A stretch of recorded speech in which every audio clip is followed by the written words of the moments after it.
I was signing to establish a legal trust at the bank when my son walked in, grabbed my arm, shoved me to the floor, and said, "You're confused, old man. This ends today." I said nothing. I lay there for 11 seconds, then I smiled. He did not know that I had set a trap he never expected.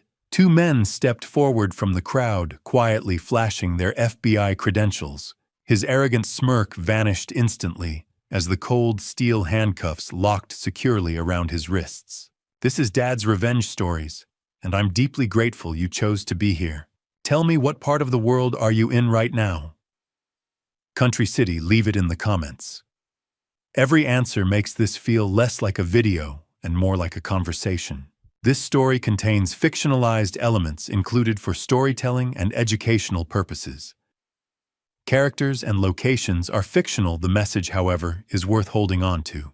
The floor of Millhaven Savings and Trust is cold Italian marble, the kind that holds sound the way stone holds cold, long after the source is gone. I know this because I spent 11 seconds lying on it, 9:28 on a Wednesday morning. I pulled open the heavy glass door, walked to the number dispenser near the entrance, and tore off ticket 47. The machine made a clean, mechanical click. I folded the slip into my breast pocket. The lobby was the way bank lobbies always are at that hour, fluorescent and unhurried. 6 teller windows ran the length of the far wall, 3 of them staffed by tellers who had already settled into the quiet rhythm of mid-morning. HD security cameras sat fixed at each upper corner, angled precisely to leave no inch of floor unaccounted for. Navy blue chairs in 2 rows down the center aisle.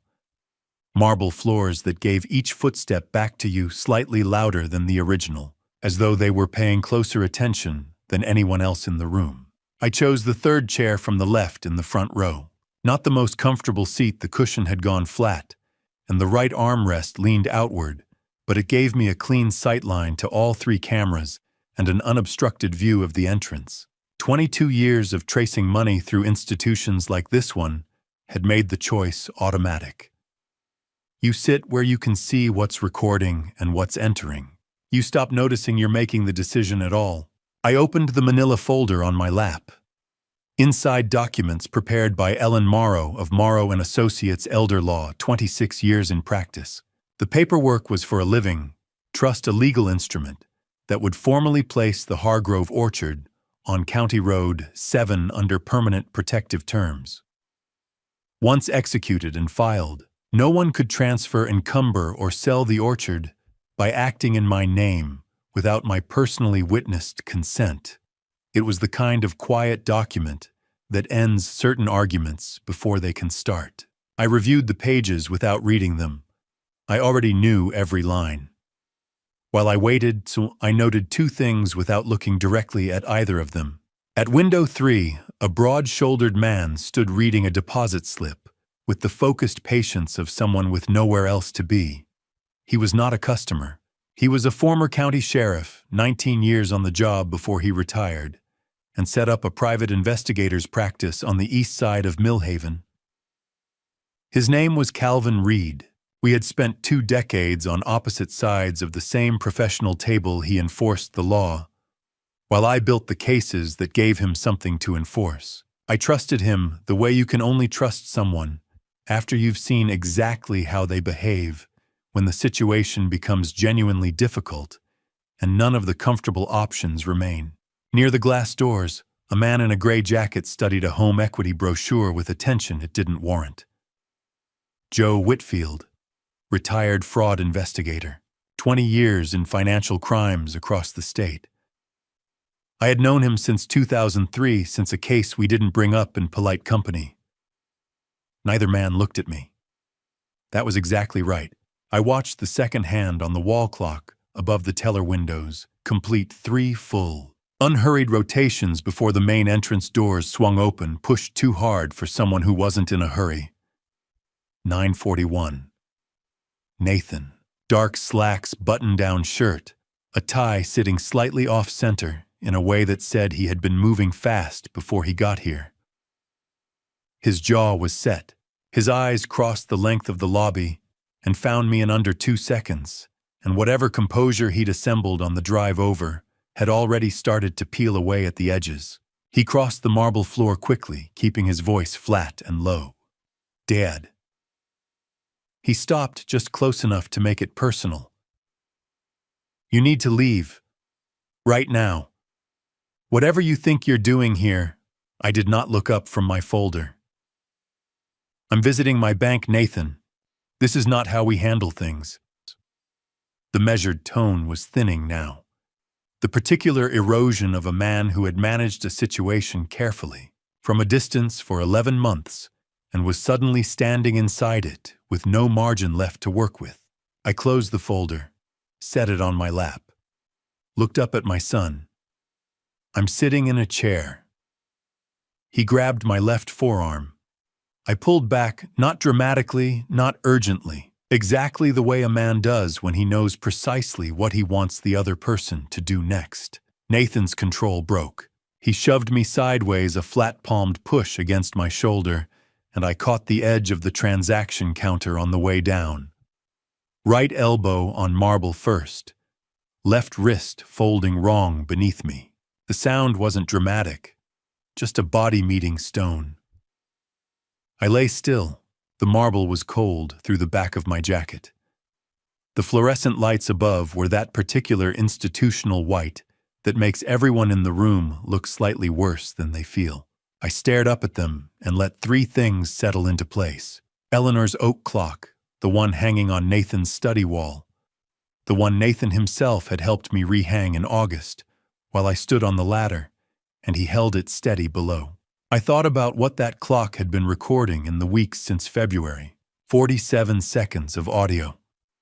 Calvin had played it for me 2 evenings ago, engine off front seat of his truck, parked behind the hardware store on Clement Street. Nathan's own voice, cold and precise. I will tell you what it said when we reach February. 11 months of breakfasts. 11 months of sitting across a kitchen table from a man who had already decided what to do with me, watching him watch me, giving him exactly what he needed to see, and choosing every single morning not to let him know I had reached my own decision just as clearly and considerably earlier than he had assumed. I let one slow breath out. Then I smiled. At the ceiling, at the cold marble beneath me, at the 11 seconds I had just spent lying in exactly the position I had planned to be in. The man from window 3 stepped out of line. The man near the entrance doors folded his brochure and straightened his jacket.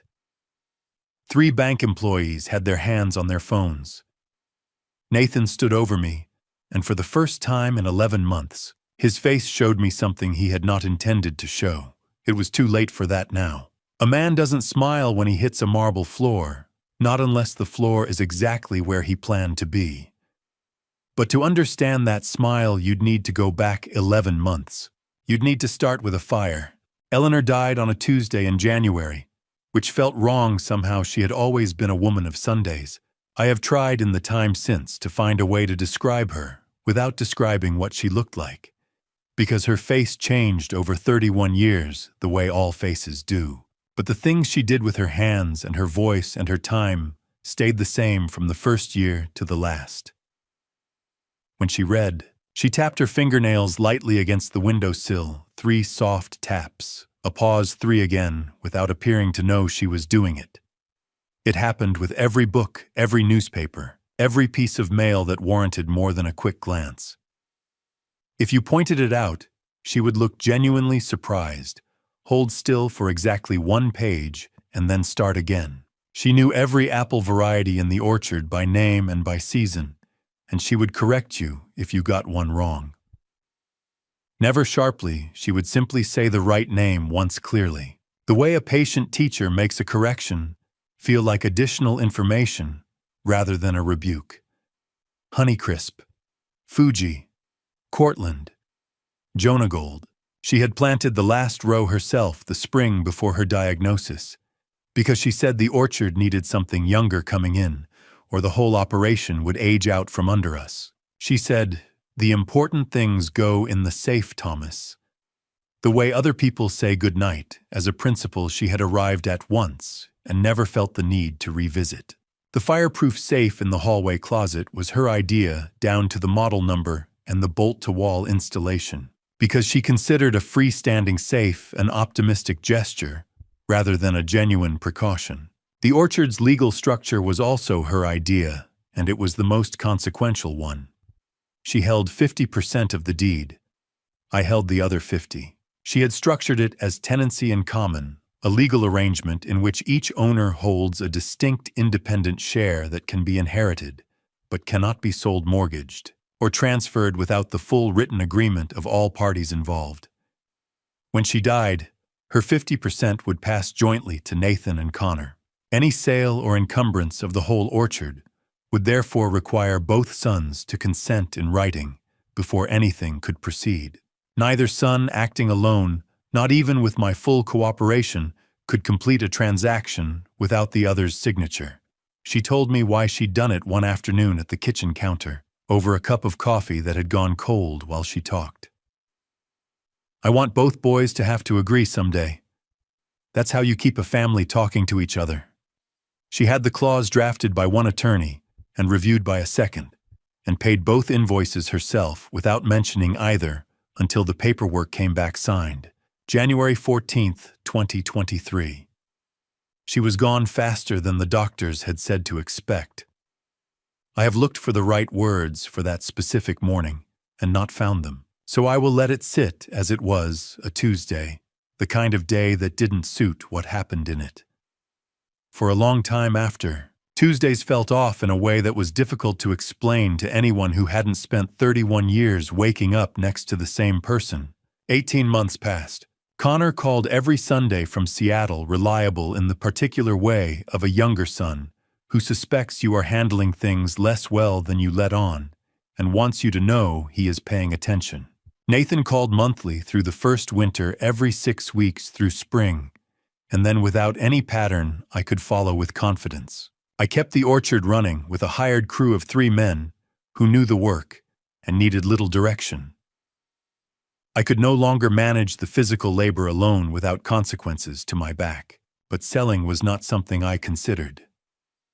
The trees were Eleanor's, and the yield didn't matter to me the way it once had.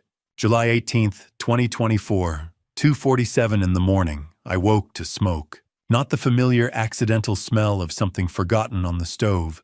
This came from below, from the direction of the basement stairs, and carried a chemical edge underneath it. Not wood finding fire by accident. Something burning from a sustained and applied source. 2 decades of tracing money through fraudulent structures teaches you to recognize the difference between a thing that happened and a thing that was deliberately caused. I registered the difference in the first seconds of being awake. Then I moved. I did not think about the furniture. Not the photographs on the hallway wall, not the books on Eleanor's reading shelf, not the kitchen table we had driven to Route 11 to buy together in 1995 at a shop that has since closed. I went directly to the hallway closet and took out the fireproof safe. 85 seconds from waking to having the handle in both hands. 100 seconds from waking to the front door. Eleanor's principle applied in the one moment it was built for. I stood in the driveway in the warm July dark and held the safe against my ribs and watched orange light beat steadily through the windows of the house I had lived in for 31 years. The fire department arrived within 8 minutes. They worked the perimeter and controlled what they could, but the house was a wood frame structure from 1962. And old wood frame structures do not survive the kind of fire that starts in a basement at 3 in the morning. Nathan arrived 42 minutes after the first engine. He came alone. Vivian had stayed home, he said. His shirt was clean, not slept in, not grabbed in haste from a bedside chair. His eyes were clear and fully open, without the particular redness that stays with you for a good hour after someone pulls you from a deep sleep at an indecent hour. He walked toward the burning house with the settled, unhurried movement of someone for whom the scene was confirming something, rather than revealing it. Dad. He stopped beside me and looked at the house. Oh, God. Are you all right? The words were correct. The sequence was correct. They arrived one full beat later than they needed to. The house is gone, I said. Come home with us. Vivian already has the guest room ready. Before I had mentioned a hotel, before I had said anything at all beyond the fact of the house, I looked at the safe in my hands. Then I looked at my son, standing beside the burning house in a clean shirt at 3 a.m, with eyes that were not red. Okay, I said. It was the only word I had left.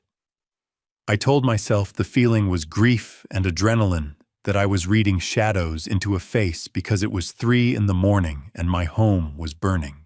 I am embarrassed now by how long I kept telling myself that. The first 2 weeks at Nathan's house felt almost warm. That should have been my first warning. The guest room had been prepared with the kind of attention to detail that tells you more about intention than affection. A printed medication schedule sat on the nightstand, correct down to every dosage and time. An extra pillow had been added to the bed. The closet had been cleared to 3/4 full to give me room. Vivian's preparation was thorough and precise in the way of someone working from a checklist, not unkind, but without the small imprecisions that come naturally from actually knowing a person. I noted, without remarking on it, that she never once asked what I actually needed. She had already decided. The house offered its own kind of information. Nathan and Vivian's place was new construction, clean lines, open layout, the kind of modern design that photographs well and lives in carefully. A stack of unopened bills sat on the kitchen counter for 4 days before anyone cleared them. Vivian's car, visible from the guest room window each morning when she backed out for her shift, had a registration sticker 9 months expired. I noticed both without commenting on either, filing them the way I have always filed things that don't yet have a context until they do. Eleanor's oak clock was still packed inside the safe, wrapped in the dish towel I had used to cushion it the night of the fire. On the 3rd day, I unwrapped it and asked Nathan if we could hang it in the study. She'd want it somewhere people actually spend time, I said.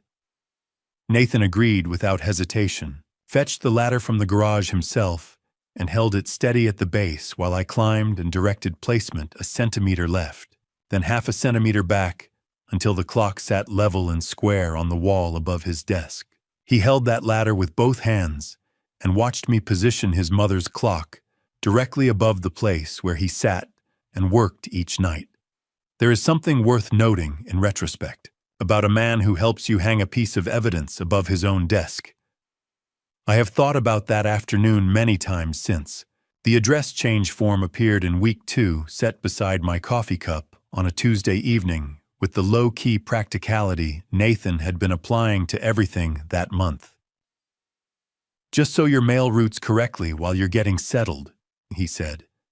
It looked like a standard single-page form. I reviewed it and signed it without reading closely enough. I understood only later, considerably later, that the form contained more fields than any address change legitimately requires. There was a line for a social security number, partially pre-filled in Nathan's careful, unhurried handwriting, waiting for the last 4 digits I provided, without realizing I was doing so. That form was the first piece in a structure that took him 7 more months to finish building. Also in week 2, I opened my Sunday pill organizer and found that my lisinopril, a 10 milligram blood pressure tablet I had taken every morning for 7 years. A pill I had held in my palm enough times to know its exact weight and texture had been replaced. The substitute was fractionally lighter. Its white was slightly less chalky. I held it up to the bathroom light for 4 full seconds and studied it. Then I flushed it. I retrieved my real medication from the interior lining of my travel bag, where a backup bottle has lived since my first year of fieldwork, because 2 decades in this profession teaches you to keep a backup of anything you genuinely cannot do without. I did not need a pharmacist to identify what had been done. A common supplement sized and colored to approximate a blood pressure tablet, available at any drugstore without a prescription. Not sophisticated. Sufficient for a plan that relied on a man who wasn't paying close attention. I said nothing to anyone. That same evening at dinner, Nathan asked about the weather forecast for the following week. I paused before answering, not long, 2 seconds. The kind of pause that belongs to a person whose attention has briefly gone somewhere else. Nathan noticed. I watched him notice it without appearing to look for it. The performance began in that kitchen at that quiet table at exactly that moment. It cost me nothing except the sustained discipline of someone who has spent 22 years watching other people perform confusion for investigators and knows precisely what the genuine article looks like from the outside. Every Sunday after that substitute down the drain real pill from the travel bag, Nathan was watching for signs the change was taking effect. I gave him exactly what he was watching for. In the weeks that followed, Nathan asked natural questions about the orchard, the annual yield, the crew's schedule, what I imagined for the property's future. I answered each one directly. He was my son, and these were the reasonable questions of a son whose mother had loved those trees, and I had given him no reason yet to expect anything other than an honest answer. Thursday, September 5th, a thick envelope arrived from Hargrove Valley Development Group addressed to me. Nathan intercepted it at the front door, a habit that had formed quietly over the previous weeks, the mail always appearing pre-sorted on the kitchen counter by the time I saw it. He opened the envelope standing at the kitchen counter, while I sat in the adjacent room with a book open on my lap. I watched his back go completely still. It was not the stillness of surprise. It was the stillness of a man receiving information that has just reordered everything he was planning to do next and in what sequence. He stood at that counter for 11 seconds. Then he folded the envelope shut, slid it into his jacket pocket, and walked out of the kitchen without a word. "Anything important?" I asked. "Just junk," he said without turning around. That evening at dinner, Nathan asked very quietly, the way a person asks a question they have been carrying for several hours, whether I had ever thought about selling the orchard. "A real offer," he said. "Something worth considering seriously." I told him the truth. Eleanor had left me her half under tenancy in common. I could not sell without Connor's written agreement, and even if I could, I would not want to. "Of course," Nathan said. "I was just curious." He reached across the table and refilled my water glass without being asked. I went to sleep that night believing it had been a good conversation. I didn't know that Nathan had already read a developer's number in that envelope, a figure large enough to permanently rearrange the priorities inside his head. Everything that came after grew from the moment he read it, and decided that I was an obstacle rather than a father. October brought the first frost, and something else, a change in the air of that house so gradual, I kept trying to explain it away as weather. My mail started arriving pre-opened. Not all of it, and not always, but enough to establish a pattern. A statement from the county auditor's office, a letter from the attorney still wrapping up Eleanor's estate, a piece of correspondence from the orchard keeper I'd hired forwarded from my old address. The first time it happened, Nathan explained without being asked. "I thought it was a utility bill. I didn't want you bothered." I accepted this. The second time, neither of us mentioned it. By the third, I had stopped expecting explanations and started paying close attention to what arrived and what didn't. The calls were subtler. I had a phone with 3 years of contacts in it and numbers I trusted, and I began trying to use it. I called Maggie Calloway, a woman I had worked alongside for the better part of 2 decades, a former chief investigator whose professional judgment I trusted without reservation. The call connected and routed cleanly and quickly to voicemail. I tried again the next morning. The same result. What I eventually understood was that Nathan had gone into my phone settings and configured all unrecognized incoming numbers to redirect silently to voicemail without ringing. A small administrative adjustment. Simple to make difficult to notice and precise in its effect, it severed contact from anyone who would need to call me directly, rather than go through the house. I confirmed it on a Thursday afternoon, during a short walk Nathan had been encouraging as good for recovery. I stopped at the house of a neighbor I had met once at the mailbox and asked to borrow their phone. Maggie answered on the second ring. Her voice was careful, unhurried, in the specific way of someone who has been watching for a call that never came. "You tried to leave a message 3 times, Thomas. Not one of them came through. That doesn't sound like a technical problem." I told her I was all right, that something had come up, that we would talk properly when I had more room to talk. We kept it to 90 seconds. I walked back at my regular pace before Nathan's car returned to the driveway. Connor had gone quiet, which I hadn't anticipated. When I finally reached him through a brief window while Nathan was out of the house, Connor told me that Nathan had sent him 2 messages in October. I was in the middle of physical therapy and preferred not to be disturbed during the recovery period. Connor had respected it. He was a considerate person by nature, the kind who doesn't push when someone asks for space, and he'd had no reason to question where the message had come from. He hadn't known to question it.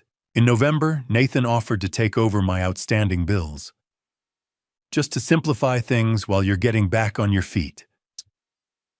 He used words like simplify and temporary words that sound like assistance and function, like a slow transfer of jurisdiction. He followed it 10 days later with a proposal to merge checking accounts. Just easier for everyone and only until things settle down. I said I would think about it. I had been saying that frequently and with great care. The power of attorney document appeared on a Sunday morning in November, set beside my coffee cup, while I was still reading the paper. Nathan placed it without ceremony. Just a legal formality. If something happened to you suddenly, it would make everything far easier for the family.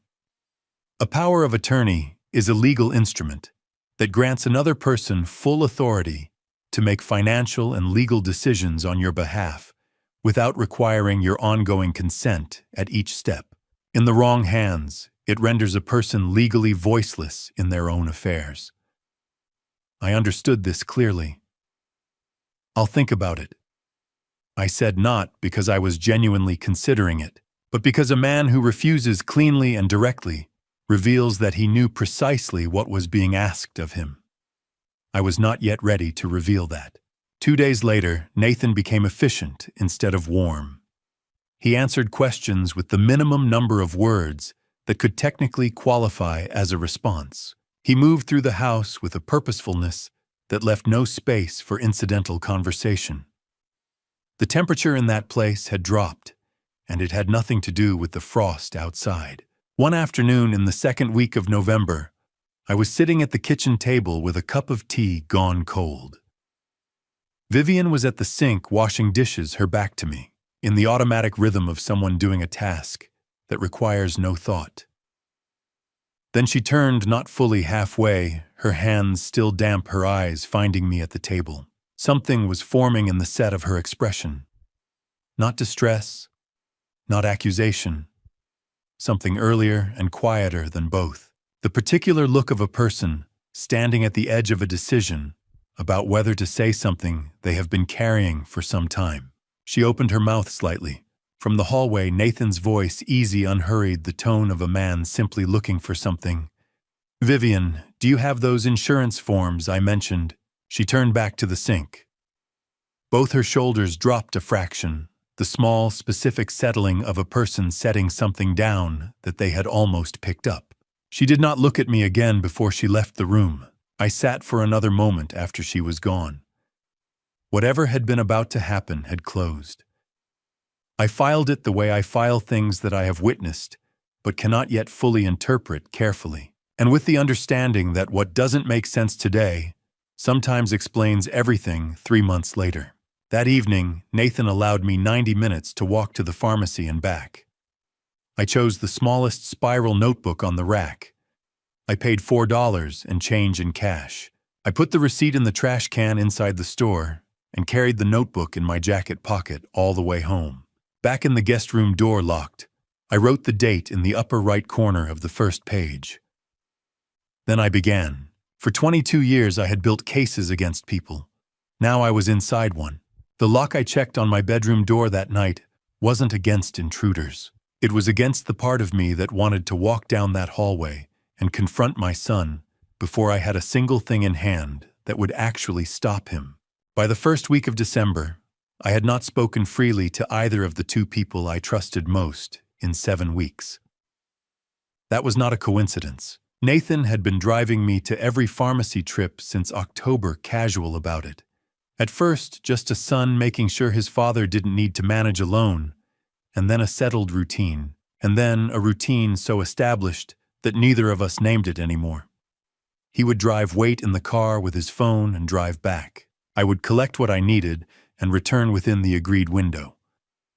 The arrangement had a practical surface to it, and I had never objected out loud. What I had been doing from the 3rd week was paying careful attention to what kind of calls he took while I was inside and how long they typically ran. On the morning of December 4th, his phone rang as we turned into the CVS parking lot. He glanced at the screen, held up one finger in my direction, and stayed behind the wheel. A client call, his voice settling into the measured, moderately warm register he used for that particular kind of conversation. He waved me toward the entrance. I got out and walked in. I went to the pharmacy counter first and collected my prescription from the pickup window. Then I walked to the electronics section at the far end of the store. A prepaid tablet sat on the bottom shelf between 2 more expensive models. Entry-level Wi-Fi and cellular capable in a modest box. I picked it up, carried it to a self-checkout register, and paid $37 in cash. I did not take a receipt. I slid the box inside my jacket against my ribs before I pushed through the automatic doors. Cash for anything you don't want attached to your name. 22 years of working financial cases in other people's jurisdictions teaches you that early and thoroughly. Nathan was still on the call when I got back to the car. He lifted his chin in acknowledgement. I sat down, fastened my seatbelt, and looked out the side window at the parking lot. He wrapped up the call 3 minutes later. We drove home without incident. In the guest room door locked, I sat on the edge of the bed with the tablet balanced on my knees. I connected it through a cellular network instead of Nathan's home Wi-Fi, another field habit. Because you use your own signal when you don't know who administers the network. I created an account under a name that was not mine from an email address that took 3 minutes to build, and placed a video call to Connor's number in Seattle. He answered after 2 rings. The relief on his face was immediate and genuine, visible even through the small screen. He leaned forward. "Dad, I've been..." He stopped, reset. "Are you all right?" I told him I was. I asked when Nathan had last been in contact. Connor said Nathan had messaged him twice since October, the first time to say I was in physical therapy and managing well. The second, to say I was still resting and preferred not to receive calls during the recovery stretch. Connor had waited it out. He was not the kind of person who pushes when he's been told someone needs space, and he'd had no reason then to question who had sent the message or whether its contents matched reality. He had been trying to think of an approach for 3 weeks. I laid out what I had in order without commentary. The mail arriving opened. The phone settings that routed unknown numbers to voicemail before they could ring. The neighbor's landline I'd had to use to reach Maggie. The address form with the partially pre-filled SSN field. The power of attorney proposal Nathan had placed beside my coffee on a Sunday morning in November. The temperature change in the house that arrived 2 days after I said I would think about it. Connor listened through all of it without interrupting. When I finished, he said, "Then I'm flying down. I can be there tomorrow." "Not yet." I kept my voice low and level. "If you walk through that door before I've built something solid, Nathan closes every opening I have. I need time to assemble something he cannot explain his way around. Give me 2 months." A silence on the small screen. Connor's expression was the controlled stillness of a younger man who has just been asked to be patient about something that requires the opposite. 2 months, Dad, and then I'm in the car, whether you say so or not.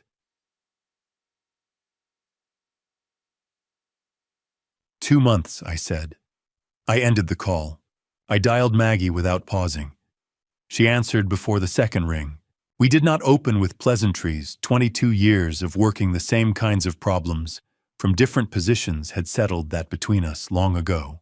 I gave her what I had: the address change form and the SSN field, the isolation pattern across mail and phone, and Connor the POA proposal, and the thick envelope from Hargrove Valley Development Group that Nathan had pocketed in early September and never mentioned again. Maggie asked 2 questions, both precise and operational. Then, give me your social security number. I'll pull your credit reports from all 3 federal bureaus: Equifax, Experian, TransUnion. Under the Fair Credit Reporting Act, that is your legal right. I'll start there and work backward from whatever I find. I read her the number. She confirmed it said she would call when she had something, and ended the call without needing to wrap it up any further. That is what 22 years of working the same kinds of cases together sounds like. I sat for a moment after the line closed. Then I looked up. Vivian was standing in the doorway. She had not knocked. She was still in her nursing scrubs, a house key in one hand, which told me she had just come in from a shift and come upstairs directly. She had been there long enough. The tablet was visible on my knees, and the screen had not yet locked. She did not look alarmed. She looked at the tablet, then at me. The way a person looks at something. They are deciding how to categorize before committing to any response. She crossed to the nightstand, set a glass of water down without a word, and walked back out into the hall. Her footsteps moved toward the stairs and then down. Not toward Nathan's study, not toward his voice. I lay in the dark after she was gone and listened to the house. The specific creak of the 3rd floorboard outside Nathan's study door did not come. No voices from the floor below. No sound of her going back to the phone. Vivian had not asked about the tablet. Had not told Nathan, at least not that night. I lay there and found myself revising the picture I had assembled of her. Not Nathan's instrument exactly, but a person making choices inside that house that did not entirely serve his interests.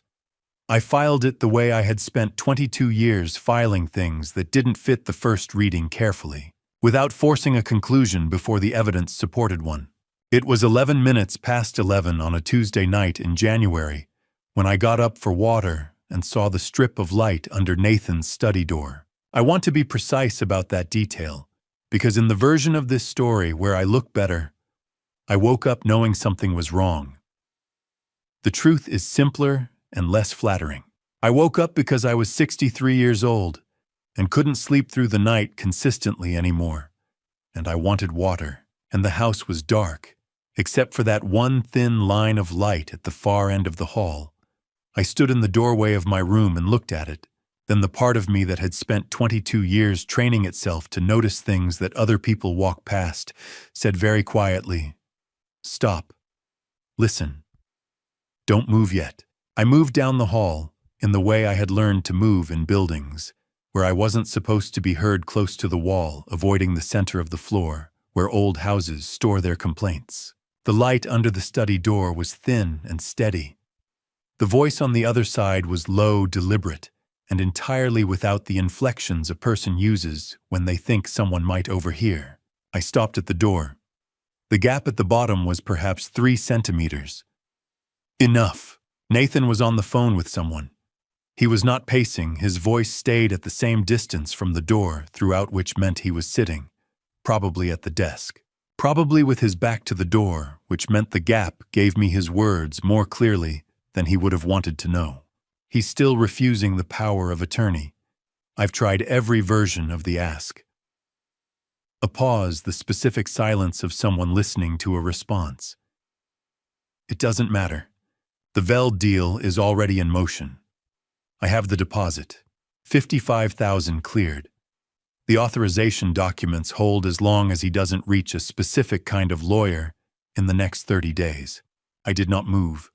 I did not shift my weight. I did not let my hand drift to the wall. 22 years of building financial cases against people who did not know they were being documented teaches you that your own body is the most common source of interference.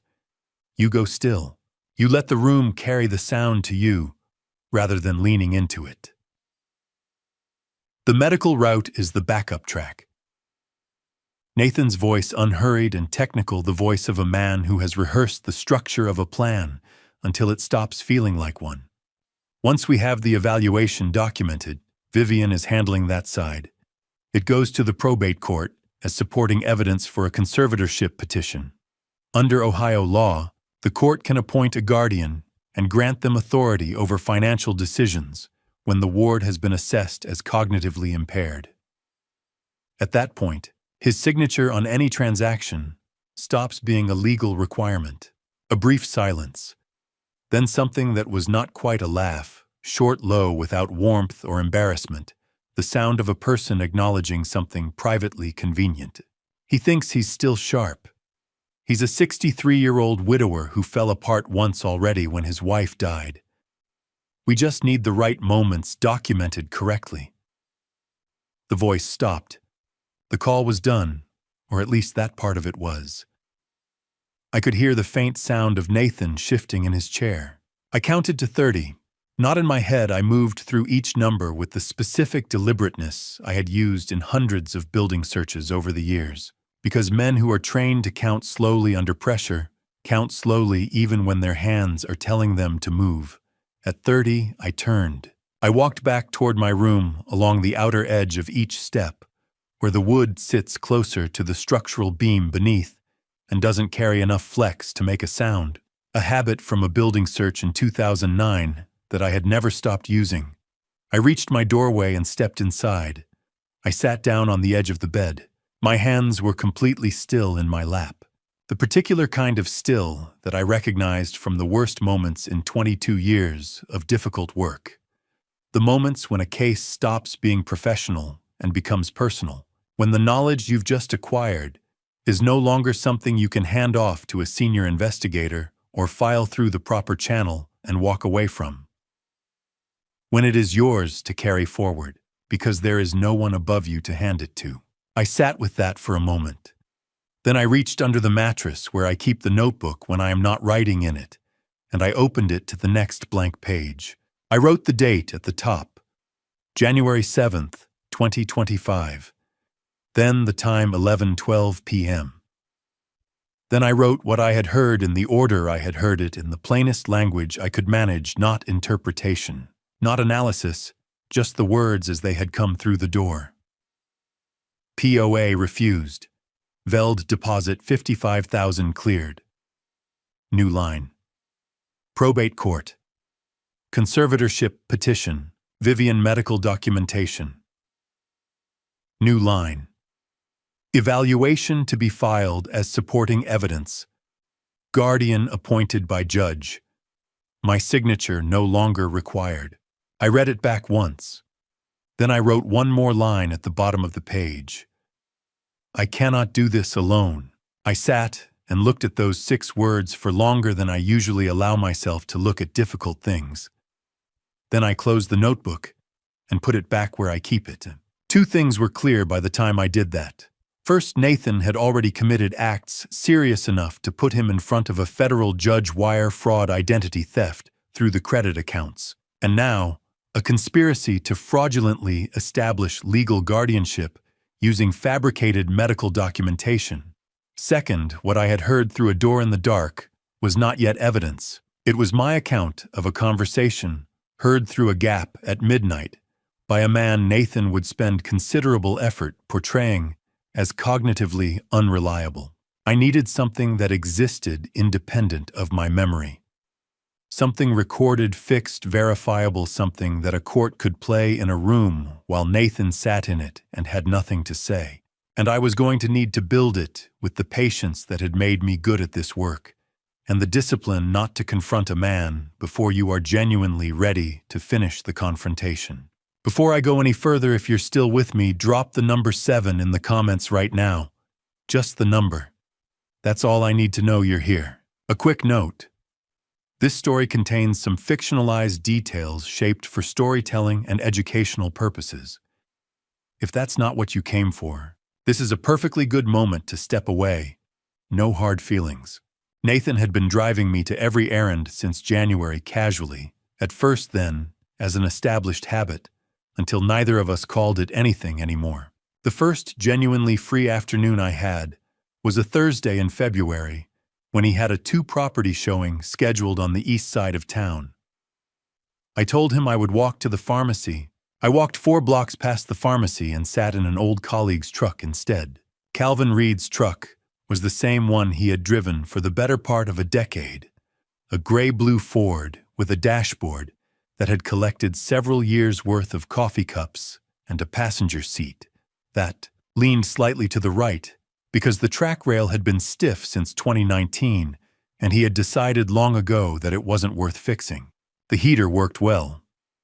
The cab was warm and close and carried the particular smell of old coffee and a winter jacket that had dried over too many radiators across too many winters. He was parked with the front of the truck facing the alley exit and a clear, unobstructed view of the street in both directions. He had been positioning himself like that since before I met him. We had spent 2 decades on opposite sides of the same professional table he enforced the law, while I built the financial cases that gave him something to enforce.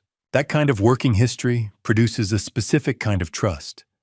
Not the trust of people who know each other's preferences and moods, but the trust of people who have watched each other under pressure and found nothing in the observation that required revising. We did not need much opening. He did not ask how I was doing. I told him what I had. I told it in the order it had happened, without commentary or interpretation, the address form with the partially pre-filled SSN field, the phone settings rerouting unknown callers to voicemail. The mail arriving opened the POA document placed beside my coffee cup on a Sunday morning in November, the change in Nathan's manner the 2 days after I deferred. Then, the hallway, at 11 minutes past 11 on a Tuesday night in January, the light under the study door, the voice through the gap, and everything Nathan had said. I recited it word for word, from the $55,000 deposit to the conservatorship petition, to the phrase, "Vivian is handling that side." Calvin listened the way he had always listened in the field, without notes, without interruption, without the small head nods that tell a witness they are being believed rather than being heard. Just complete professional stillness. 12 minutes. When I finished, he was quiet for 6 seconds. I counted. After 20 years of working near this man, I knew what his silences meant and what they were measuring. 3 simultaneous federal crimes, he said. Identity-based financial fraud on the credit accounts, and I will bet there are already accounts open in your name you haven't seen. Real estate fraud on the Orchard transaction. The POA he's presenting to that investor is unauthorized, and he knows it. And conservatorship fraud, using fabricated medical evidence to manipulate a probate court. Any one of those alone lands hard. All 3 documented together is the kind of case file a federal judge reads very carefully and doesn't put down. Sharon, I don't want to judge yet, I said. I need something that no one in that courtroom can dismiss as a confused old man misinterpreting a midnight hallway conversation through a closed door.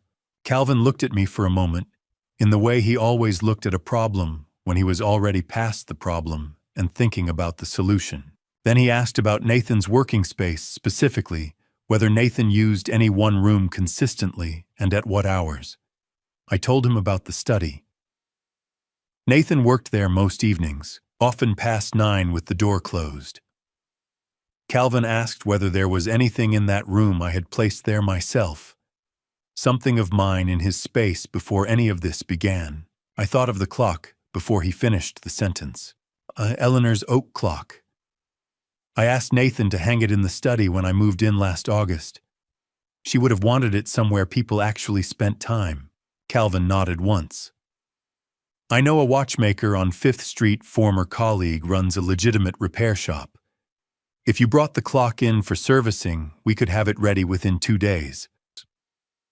He paused in the specific way he pauses before stating something he has already thought through completely. Ohio operates under one-party consent for recordings under state law. Any participant in a conversation can legally record it without the other party's knowledge or agreement. As a resident of that household, you qualify. But I want to be honest with you about the primary purpose.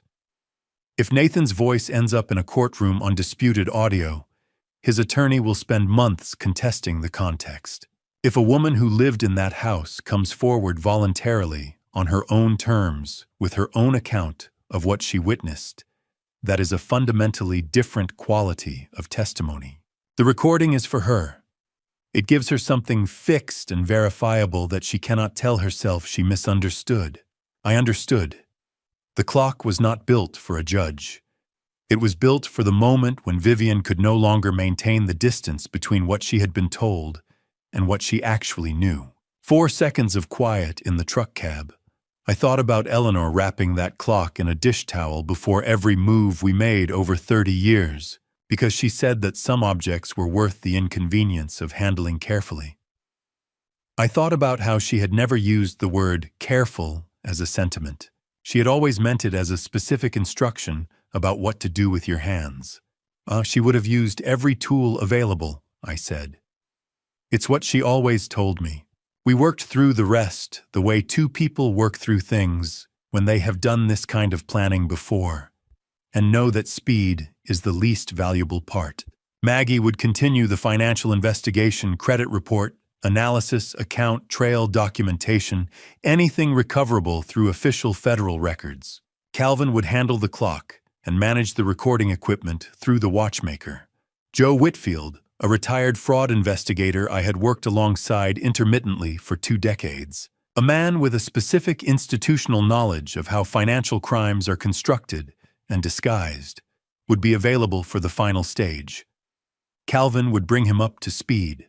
I checked the time and told Calvin I needed to start back. Nathan's showing had been scheduled for 2 hours, and I had spent 40 minutes of my walk already. We did not make any formal gesture of agreement. Men who have spent 20 years working the same kinds of problems don't need to mark the moment twice. I walked back along the same 4 blocks at the same pace I had used going out. I turned into Nathan's driveway 12 minutes before he returned. The study light was already on. Nathan's silhouette showed through the gap in the curtains, seated at the desk, leaning slightly forward, the posture of a man working on something he considered important. And on the wall behind him, in the fading light of the February afternoon, Eleanor's clock. I hadn't yet worked out that what Nathan would say in that room in the weeks after February would be worse than anything I had heard through the door in January. I found that out on a Thursday in May, 4 days after sitting in Calvin's truck on a Monday morning, when Nathan hadn't looked up from his phone yet and Vivian had already left for the hospital. I mentioned the clock. Not as a request. I said it the way Eleanor used to raise things she had already decided as an observation that carried its own implication without requiring an immediate response from anyone. The chime had a slight delay to it, I said. Half a second behind where it should land. The kind of thing a person who didn't know the clock well would never notice. But the clock had been in our house since 1993, and I had heard its chime correctly 10,000 times. Eleanor would have hated it running wrong. I said this into my coffee cup, in the same tone I might use to say it was cold outside or the newspaper had been late. Something small released into the kitchen without expectation. Nathan did not look up from his phone. Sure, Dad. Get it serviced. The 5 words of a man who has no idea yet why that particular piece of information is going to matter. I took the clock down from the wall myself. I reached both hands up and settled them around the case the way you hold something that belonged to someone you miss, not because the object is fragile, but because the care is the point, and the point has nothing to do with the object. Eleanor had wrapped this clock herself before every move we ever made. She had said once that some things deserved to be handled as though they would not be coming back. I carried it out to the car, set it on the passenger seat with the face up, and drove to 5th Street without stopping. Millhaven Fine Timepieces occupied a narrow storefront between a dry cleaner and a vacant insurance office. The front window was clean and simply dressed 2 pocket watches on velvet stands, a handwritten card about battery replacement. The bell above the door was the old-fashioned mechanical kind, attached to a lever arm with a sound that belonged to a previous century. There was a man at the front counter working on a wristwatch movement through a loop, and he did not look up when I came in. Real work. A real shop. In the same location, long enough for the floor to have worn shallow grooves in front of the counter. The kind of business run by someone who learned the trade from someone else who learned it properly. Calvin came out from the back. He had what he needed laid out on the workbench in a way that to anyone not looking for it resembled a standard timing and adjustment kit. The camera unit itself was smaller than I had expected, roughly the diameter of a coat button matte black, designed to sit recessed in the cavity behind the decorative backing plate of the clock's chime housing. From the front face of the clock, it was invisible. From any angle available to a person standing at a desk in that room, it did not exist. It ran on an internal battery rated at 72 hours of continuous operation and transmitted a compressed, encrypted signal to a receiver unit Calvin kept inside his vehicle during his passes near the house each evening. He showed me the position it would occupy, the angle of its coverage field from that position, and the width of Nathan's desk at the expected capture distance. He was precise and unhurried in the way of someone who had done this kind of installation before, and considered precision a professional obligation rather than an extra step. You already have legal standing under Ohio's one-party consent statute, Calvin said, fitting the backing plate back into position with a thin tool. But I want to say what I said Thursday again, because it matters. What we're building here is not primarily for a courtroom. It's for the person in that house who needs to hear something she cannot reinterpret. When she comes forward voluntarily in her own words, on her own terms, that is a different category of evidence from audio. A defense attorney can spend 6 months contextualizing. He set the clock down and looked at me. The recording is for Vivian. I drove home with the clock on the passenger seat face up the same way it had arrived. Nathan was in the kitchen when I came in, standing at the counter with his phone in one hand, reading something that required attention. He registered my return without fully looking up. Did they get it working? Ready to go back up, I said. He set his phone down on the counter. Want me to hold the ladder? It was a reasonable offer. It was in fact exactly the offer I had set up 4 days earlier when I planted the idea with Calvin, because I had established the precedent in August. The first time we hung the clock together, and Nathan was simply repeating a pattern we had already made.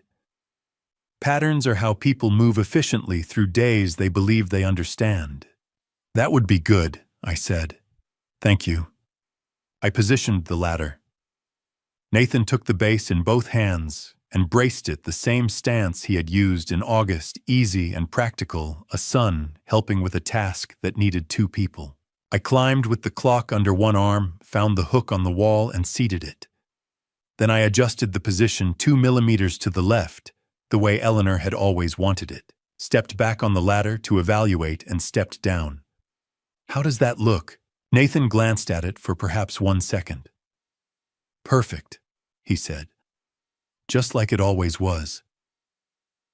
He picked up his phone and went back to whatever he had been reading. I stood in the doorway of the study for a moment and looked at the clock on the wall above his desk. Ticking correctly now, half-second delay resolved. Positioned exactly where Eleanor had decided it belonged. Then I went to make tea. That evening, the clock began doing what we had built it to do. Calvin made his first pass at 9:45, parked half a block south for 17 minutes, and then moved to an alternate position 3 streets over. He would rotate his positions on a schedule that varied in timing and location. Different streets, different intervals, nothing that could resolve into a recognizable pattern from a window over time. He had done surveillance work long enough to understand that the thing that gets you noticed is never the single instance. It is the repetition. I continued the performance. At dinner that Tuesday, I paused a beat too long before answering a question about the week's schedule. A small hesitation, the kind that belongs to a man whose attention keeps drifting to a place it can't quite reach. I watched Nathan's eyes move to me, and then away in the brief, practiced assessment he had been running since September. I gave him just enough to confirm what he already believed, enough to sustain his narrative, not enough by a significant margin to be real. What the role cost me was something I hadn't anticipated and couldn't quite name at the time. Every morning I sat across the table from Nathan and allowed him to believe the confusion was genuine. I gave up something small that I could not reclaim at the end of the day the way you reclaim sleep. The clock is listening, I told myself each night after I locked my room. And what a man says when he believes he is the only clear mind in the room is almost always the most truthful thing you will ever hear from him. By the second week of February, Maggie had been working the financial trail for 3 weeks. When she called on a Monday evening, I locked the guest room door and sat on the floor with the tablet balanced on my knees. She was not one for preamble when she had something. 22 years of working the same kinds of problems from different positions had settled that between us early, and it had never needed revisiting. She opened by putting a document on the screen, a screenshot of the first line item she had found, the one that told her everything about the method even before she understood the full scale of it. She first national platinum, she said. Opened August 12, 2024. Account holder Thomas R. Hargrove. She gave me a moment to look at the date. August 12th, 2024, 6 weeks after I had moved into Nathan's house. Authorized contact on the account Nathan Hargrove. Outstanding balance $22,000, and you have no memory of opening this account. It was not a question. I confirmed it anyway.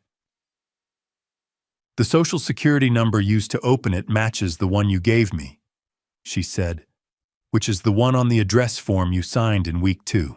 He used the partial pre-fill you completed to establish a credit identity in your name. Once the first account was open and aging in good standing, the remaining accounts were straightforward to build. By the end of February, 10 days of additional work on Maggie's part. Running queries through federal record systems she had used for decades. There were 9 credit cards and 5 personal loans, carrying a combined outstanding balance of $148,000. Nathan was listed as the authorized contact on every account.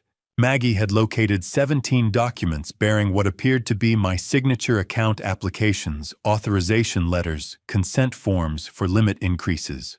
She had sent 3 of the signatures to a forensic document examiner she had used in a federal case 12 years earlier, a woman now in private practice whose assessments had held up in court more times than Maggie could count.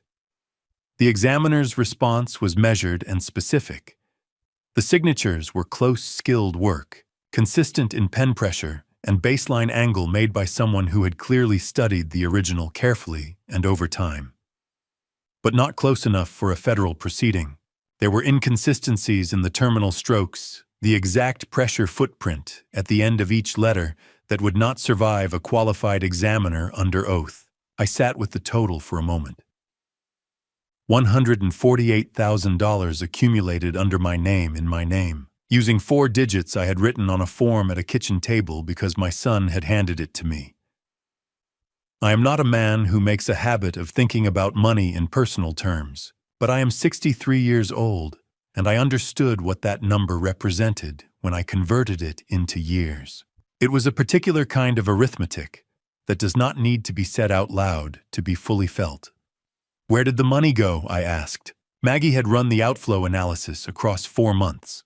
The majority of the funds transferred from the credit accounts had moved to a private real estate investment vehicle, a closed fund that had ceased operating 3 years earlier. She had confirmed Nathan's name in the investor registry from the fund's final reporting period. He had placed capital into it. The fund had failed. He had lost what he put in. The transfers from the fraudulent accounts were not enrichment. They were reconstruction money moved into a vessel that had already sunk, because allowing the loss to surface in visible places meant answering questions Nathan could not afford to answer. The remainder of the outflows, a recurring pattern she had traced across the same 4-month window, were payments to a private account she described as consistent with a creditor outside the formal banking system, not an institution. The kind of arrangement that accepts money without generating documentation that travels through standard channels. "He is not spending this on himself," Maggie said. "He's making it disappear in very specific directions.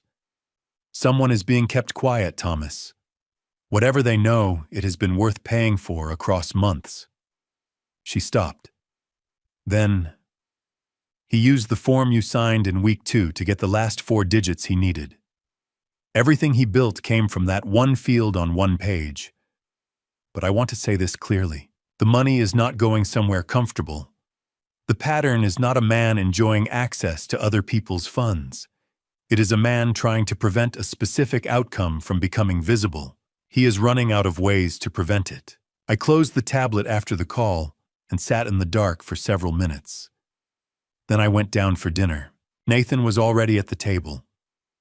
He waited until the meal had settled, until the easy, quiet rhythms of the table had been established, and then he mentioned, almost as an aside, that he had spoken informally with a medical colleague recently about memory. A few observations he had been keeping to himself for a while, things he hadn't wanted to raise until he had something more concrete. He thought a formal evaluation might be worth considering, just to have a baseline on record. For everyone's peace of mind. "I feel fine, Nathan," I said. "Of course you do," he said. He said it with genuine warmth, a son's patience, nothing in his voice that could be called unkind. But that's often how it presents in the early stages. He picked up his fork and continued eating, and the subject moved on in the natural way of a subject that had made its point without needing to be pressed. Vivian had looked down at her plate the moment Nathan began speaking. She moved a piece of food from one side of it to the other carefully, and did not lift her eyes again during the exchange. Back in the guest room, door-locked notebook open. I wrote 2 things. The first was the structure, 2 tracks, operating simultaneously, converging toward the same legal outcome. The debt accumulated under my name established a record of financial incompetence. The argument that I could not manage my own affairs, that my financial decisions required supervised oversight. The medical evaluation Nathan had just announced he was pursuing would establish a record of cognitive decline, the argument that my own testimony and expressed wishes were not reliable. Neither track alone was decisive in a probate court. Combined and filed together as supporting evidence, they produced a conservatorship, ruling a judicial determination that my ability to contest any document, any transaction, any transfer bearing my name was no longer a legal requirement Nathan needed to satisfy. He needed both tracks complete. He was very nearly there. The second thing I wrote was one line at the bottom of the page below everything else. He is very close. What I didn't know yet was how far along the medical track had already traveled, whether Nathan was still assembling it, or whether something had already been documented and passed to someone in a position to act on it. That answer came on a Wednesday morning in March, set beside my coffee cup on the kitchen table. It was a Wednesday morning in early March. Gray light through the kitchen window, the smell of coffee already made by someone who had been up before me when I came downstairs and found a manila folder sitting at my place at the table. Not on the counter, not beside the fruit bowl. At my place, oriented toward my chair, with the same precise intentionality of the power of attorney document Nathan had placed beside my coffee cup 4 months earlier on a Sunday morning. Someone had wanted me to find this the moment I sat down. I sat down. I opened it. The header read, Cognitive Assessment, Thomas R. Hargrove. Evaluating physician Dr. Raymond Goss, M.D. Neurology, Hargrove Valley General Hospital. 11 pages, including cover sheet, assessment narrative, standardized test results, and a single-page recommendation. I read it the way I had been trained to read unfamiliar documents, starting with the header information and working systematically through the body before allowing any response to form. My face, I hoped, was the face of a man reading something that was only mildly interesting. The clinical language was fluent and technically appropriate, which told me it had been prepared by someone who either had medical training or had spent considerable time reading similar documents. The core finding appeared on page 4: early indicators consistent with vascular cognitive impairment, most notably in domains of sequential financial reasoning and short-term working memory retention.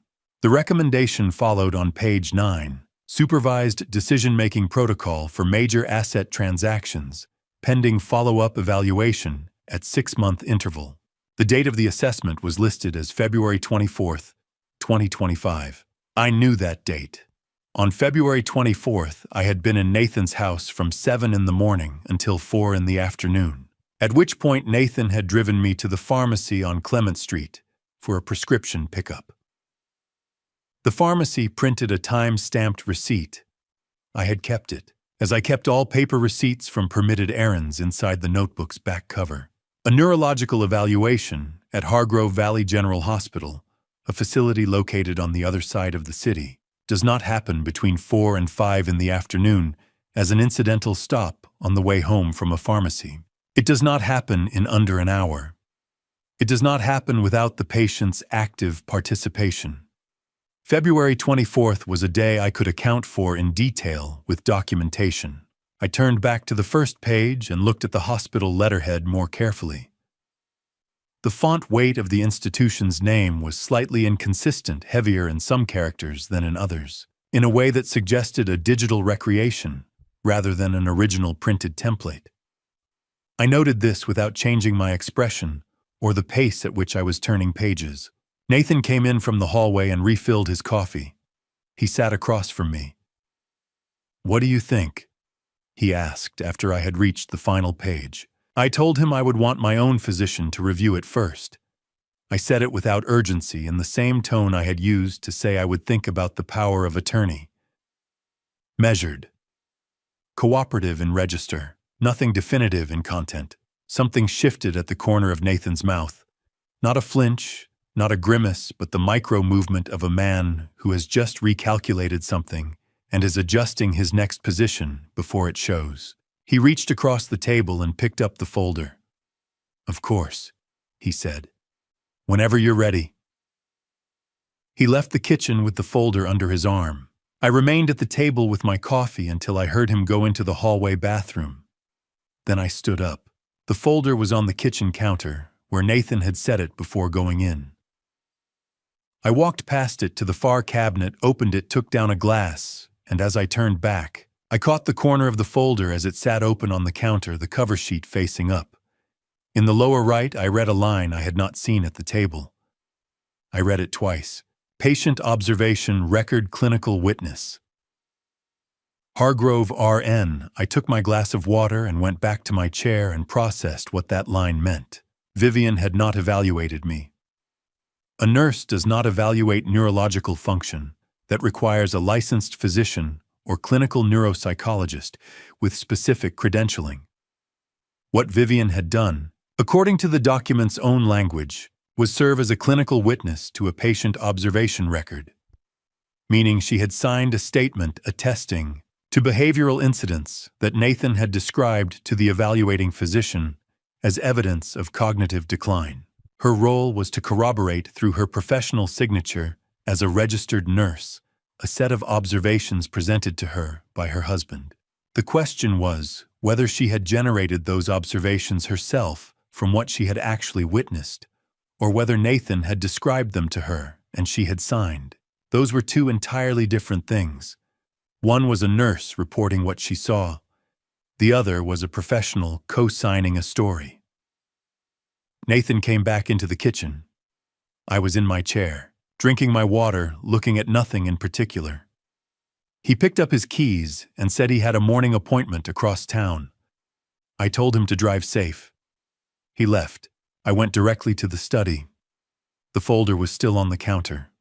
I photographed every page with the prepaid tablet cover sheet, assessment, narrative, test results, recommendation, and the observation record with Vivian's signature holding each page flat against the counter surface and keeping the tablet level.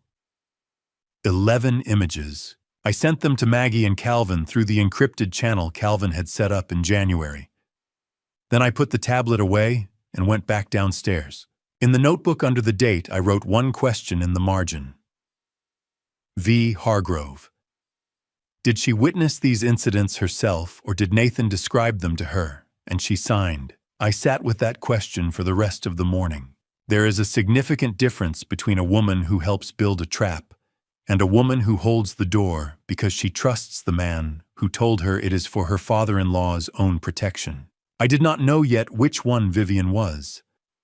What I did know was that Dr. Raymond Goss had evaluated me on a day I could account for in complete detail, and I intended to find out whether he existed at all. Maggie began with the State Medical Board's online licensing registry on a Tuesday afternoon. She called me 4 hours later, and I could hear in her voice the particular quiet of someone who has just confirmed the worst version of something they had been hoping was not true. She told me what she had found in the order she had found it, which was the only way Maggie ever reported anything.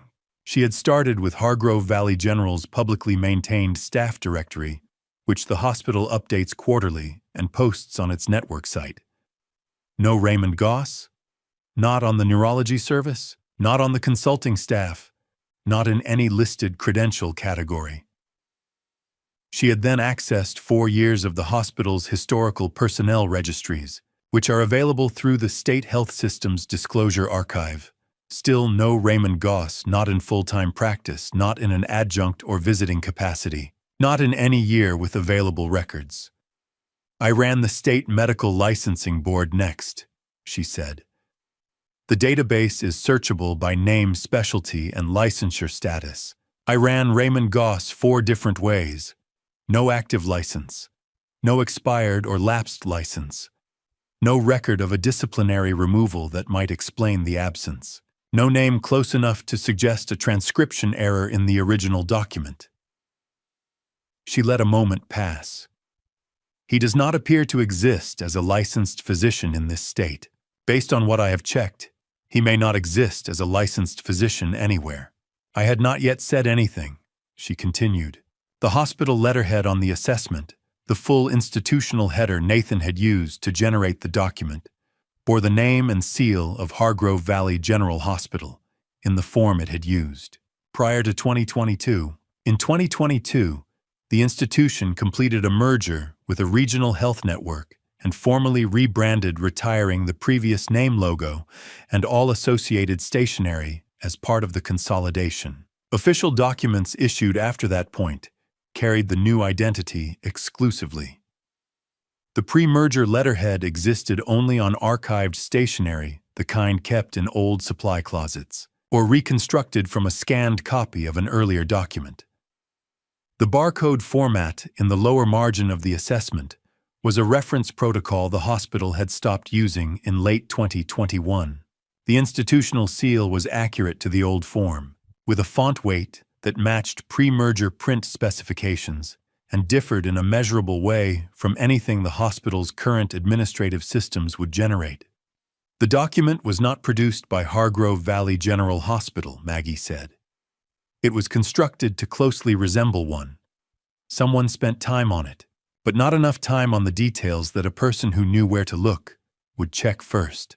Then, Thomas. I ran the probate court's public case index this morning. Nathan filed a petition for conservatorship of your person and estate 3 weeks ago. You are the named subject. The fabricated cognitive assessment is listed as Exhibit A in the supporting documentation. There is a preliminary hearing on the court's calendar 6 weeks from now. I sat on the floor of the guest room with the tablet on my knees and looked at the opposite wall. I have worked with documents describing harm for the entirety of my professional life. Financial fraud cases are almost always retrospective work. The damage has been done, and your function is to trace the what and the how and the where the money went. This was something entirely different. What Maggie had just described was not a plan in progress. It was a completed legal filing processed through an official channel, assigned a case number by a court clerk, and placed on a judge's calendar.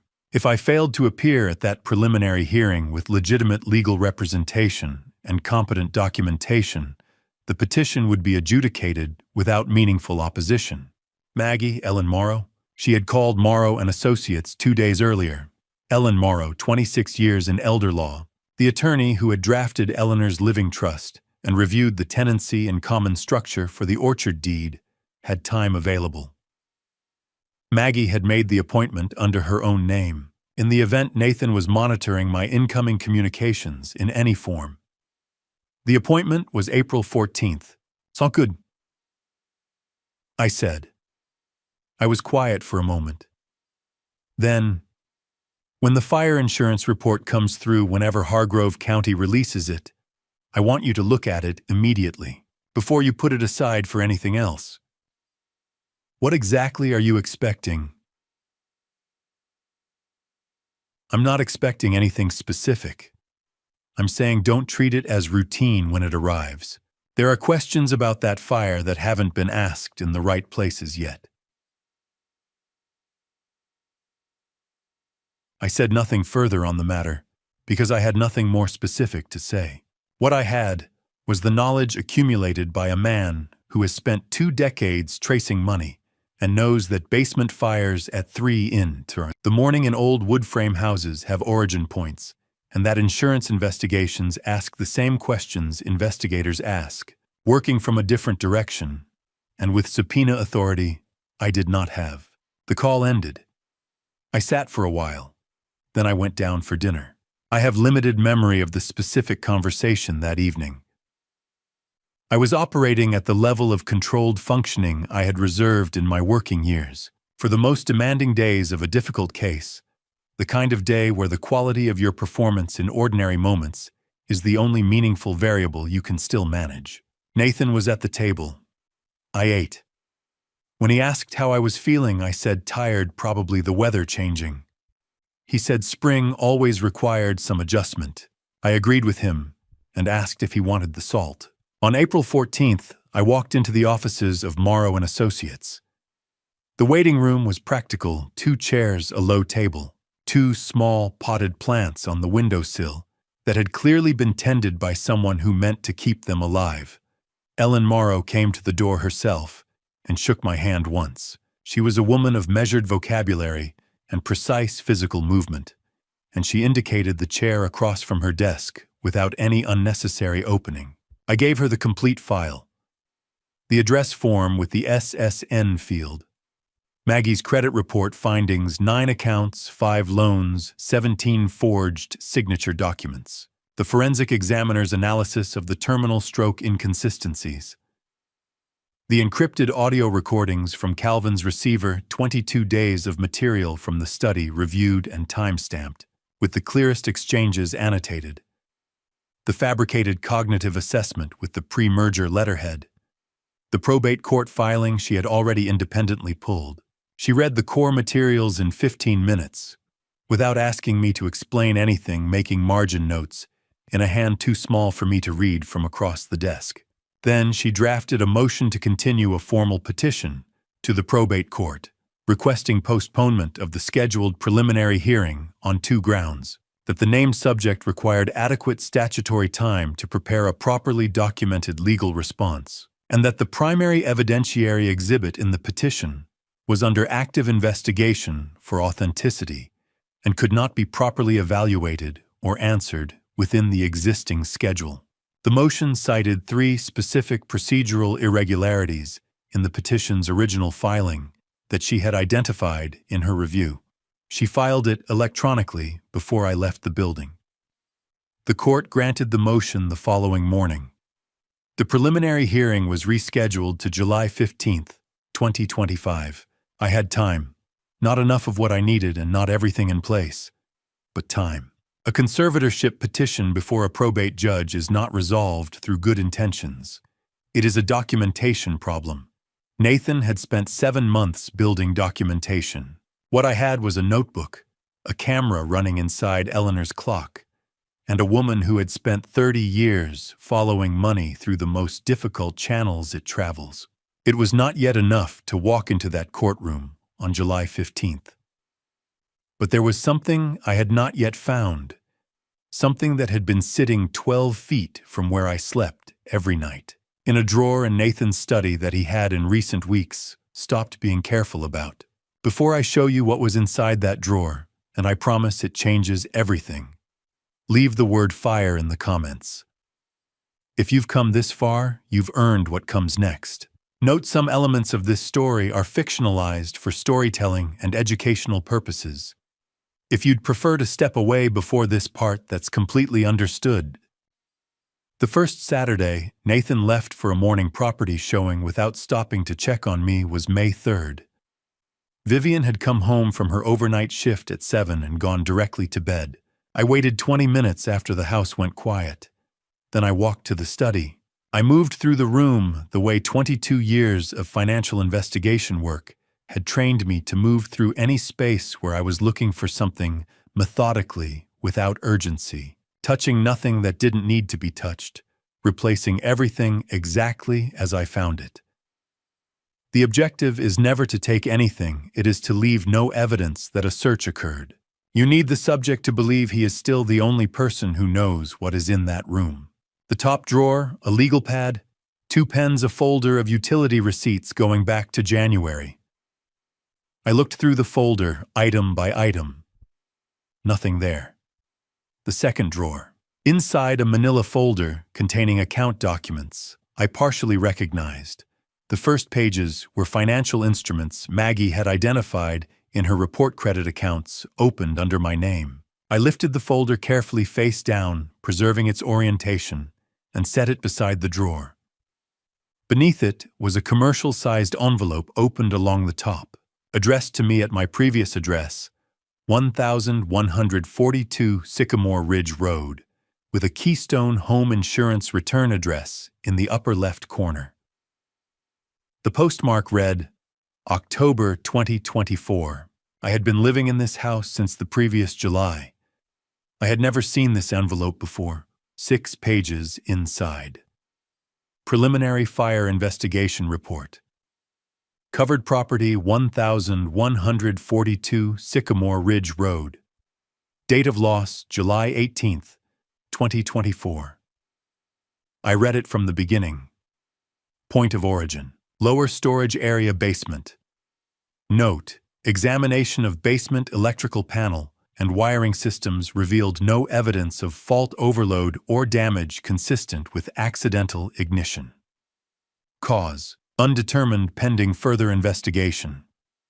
File status open pending unit review. Anticipated follow-up timeline Q1 2025.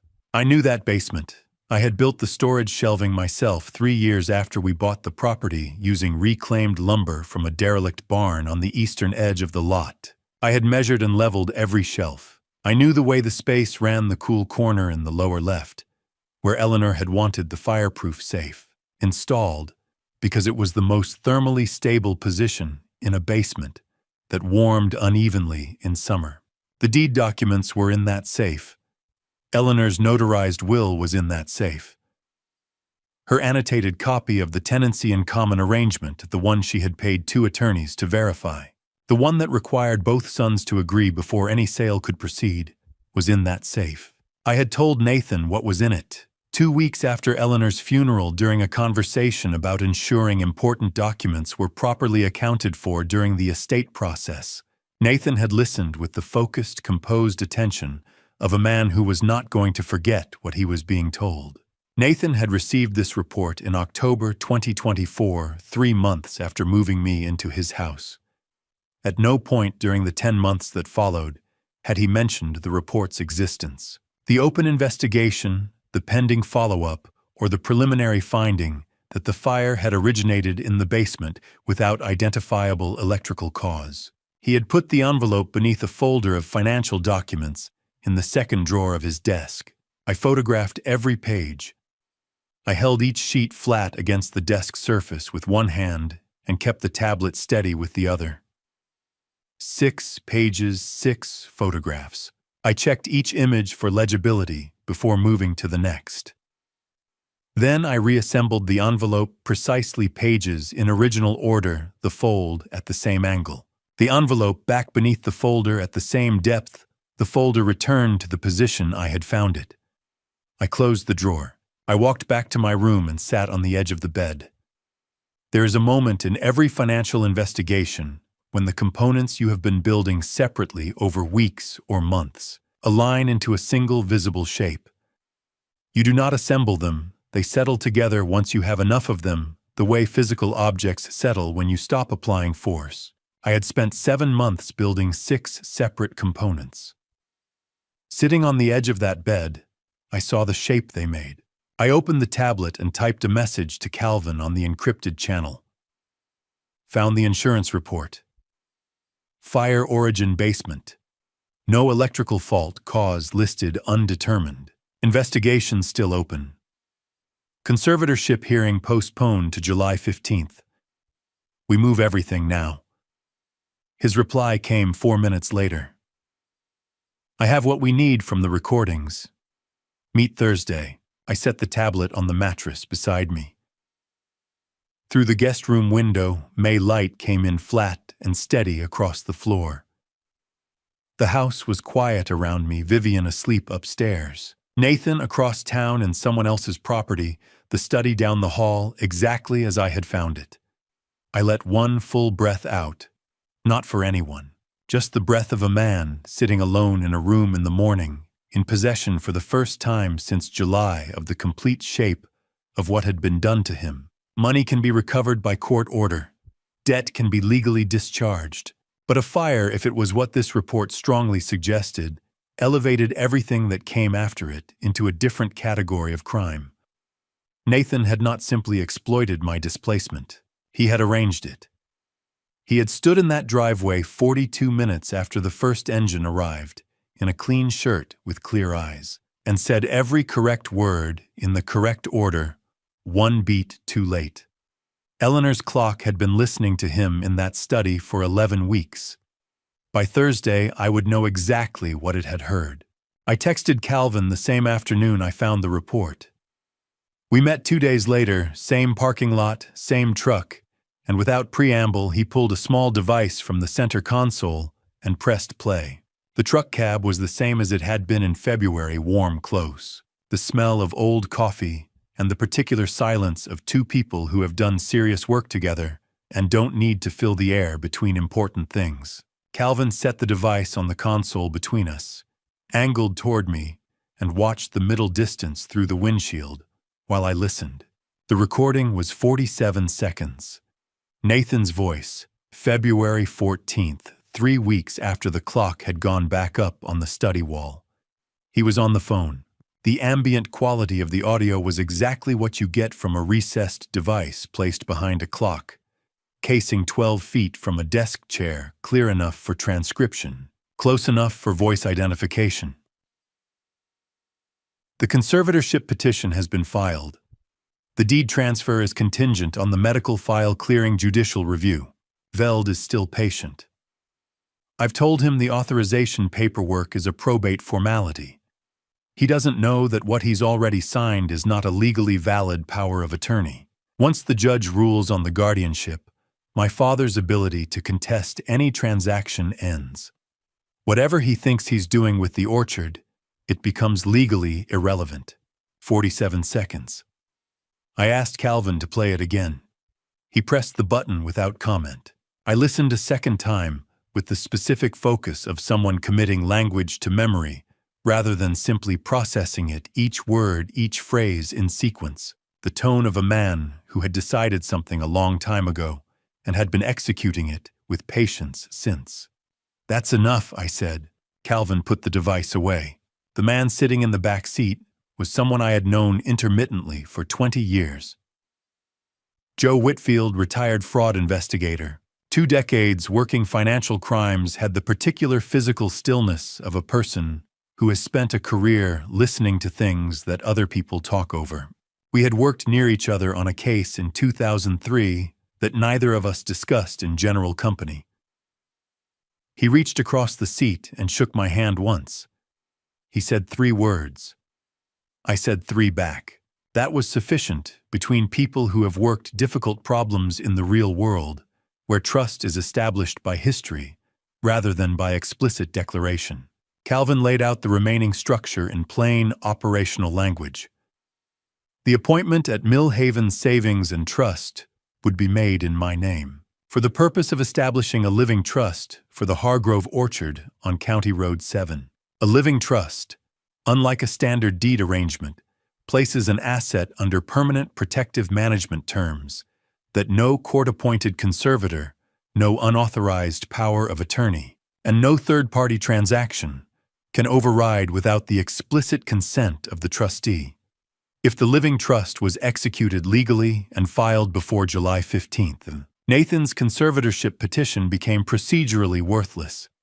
The orchard would be untouchable by any instrument Nathan had built over the preceding 10 months. Nathan could not allow the appointment to proceed. Calvin and I had agreed on this in the abstract in February, and the 47 seconds I had just listened to confirmed it with precision. The moment Nathan understood what I was doing at that bank, he would move to stop it. Mill Haven Savings and Trust had 6 HD cameras in the main lobby, one above each teller window in the upper corners, positioned to cover every square foot of the floor. Calvin would be at window 3 as a non-customer. Joe would be near the entrance, monitoring the exterior approach. The bank would provide the documentation we could not manufacture ourselves. On June 2nd, on a Monday evening, I stood in Nathan's kitchen and made the call. The study door was open 4 inches enough. I had confirmed it was open by walking past twice in the preceding hour without altering it. Nathan's voice had been audible from that room for the past 20 minutes, which meant he was at his desk. I dialed Mill Haven Savings and Trust from the kitchen phone. I kept my voice at the volume I would use for any ordinary errand call, not raised, not performing, just the appropriate level for a man standing in a kitchen making an appointment. Mill Haven Savings and Trust, I'd like to schedule an appointment for Wednesday morning if you have availability. I'm looking to establish a living trust for a property, the Hargrove Orchard on County Road 7. A brief exchange with the scheduling assistant. 9:30 would be fine. I wrote nothing down. I thanked her and ended the call. I set the phone on the counter and walked through to the living room. I did not look toward the study doorway as I passed it. From the tablet, I sent a message to Connor. Wednesday, June 11th, stand by. No need to fly yet. His reply came in 90 seconds. I have a bag packed. I'll be on the first flight if you need me. Don't wait until it's too late to ask. I read it twice. Then I put the tablet away and went to bed at a reasonable hour because a man who cannot sleep the night before a planned confrontation has not done enough of the preceding work. I had not looked toward the study when I walked past the open door. But in the 30 seconds after I set down the phone, the kitchen had the specific quality of a space where someone has just understood that the situation they believed they were managing has completely changed shape. I had 9 days. Nathan had 9 days. What each of us chose to do with those 9 days would determine what the rest of my life looked like. And so on a Wednesday morning in June, 9 days after the call that Nathan had heard through the open door of his study, I drove to Mill Haven Savings and Trust for the appointment I described to you from the floor. The marble was cold through the back of my jacket. The fluorescent lights above were doing what fluorescent lights do in institutional spaces. I had been on that floor for 11 seconds when the man from window 3 stepped out of the teller line. Calvin Reed did not move quickly. He moved in the deliberate, unrushed manner of a man who has spent 19 years in law enforcement and knows that speed is what happens when you haven't prepared. He covered the lobby in 8 steps and positioned himself between Nathan and the counter without touching either. He held up a card his retired county sheriff identification laminated in the front flap of his wallet, where it had lived for 6 years, at a height Nathan could read without straining. Not a threat. A presence. The specific presence of a man who has legal authority in his history, even when he no longer carries it by title.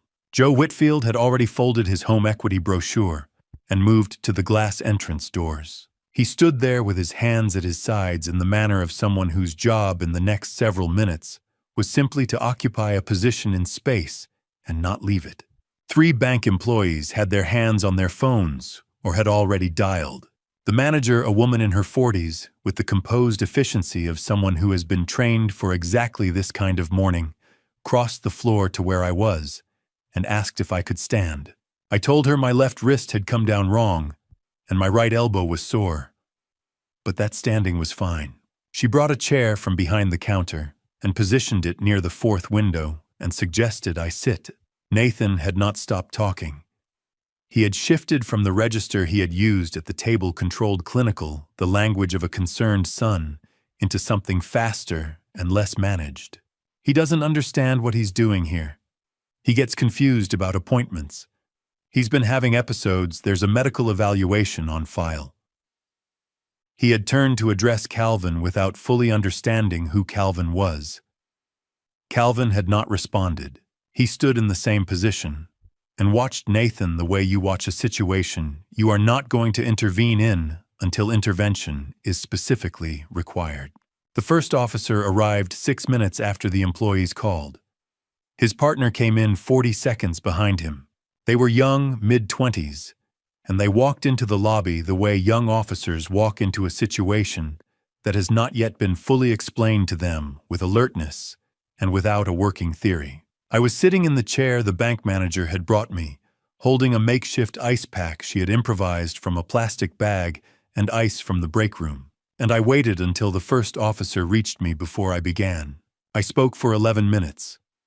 I did not repeat myself. I told him about the conservatorship petition Nathan had filed at the probate court 6 weeks earlier, citing a cognitive assessment authored by a physician, Dr. Raymond Goss, Neurology, Hargrove Valley General Hospital, who did not appear in the state's medical licensing registry in any capacity, active or expired.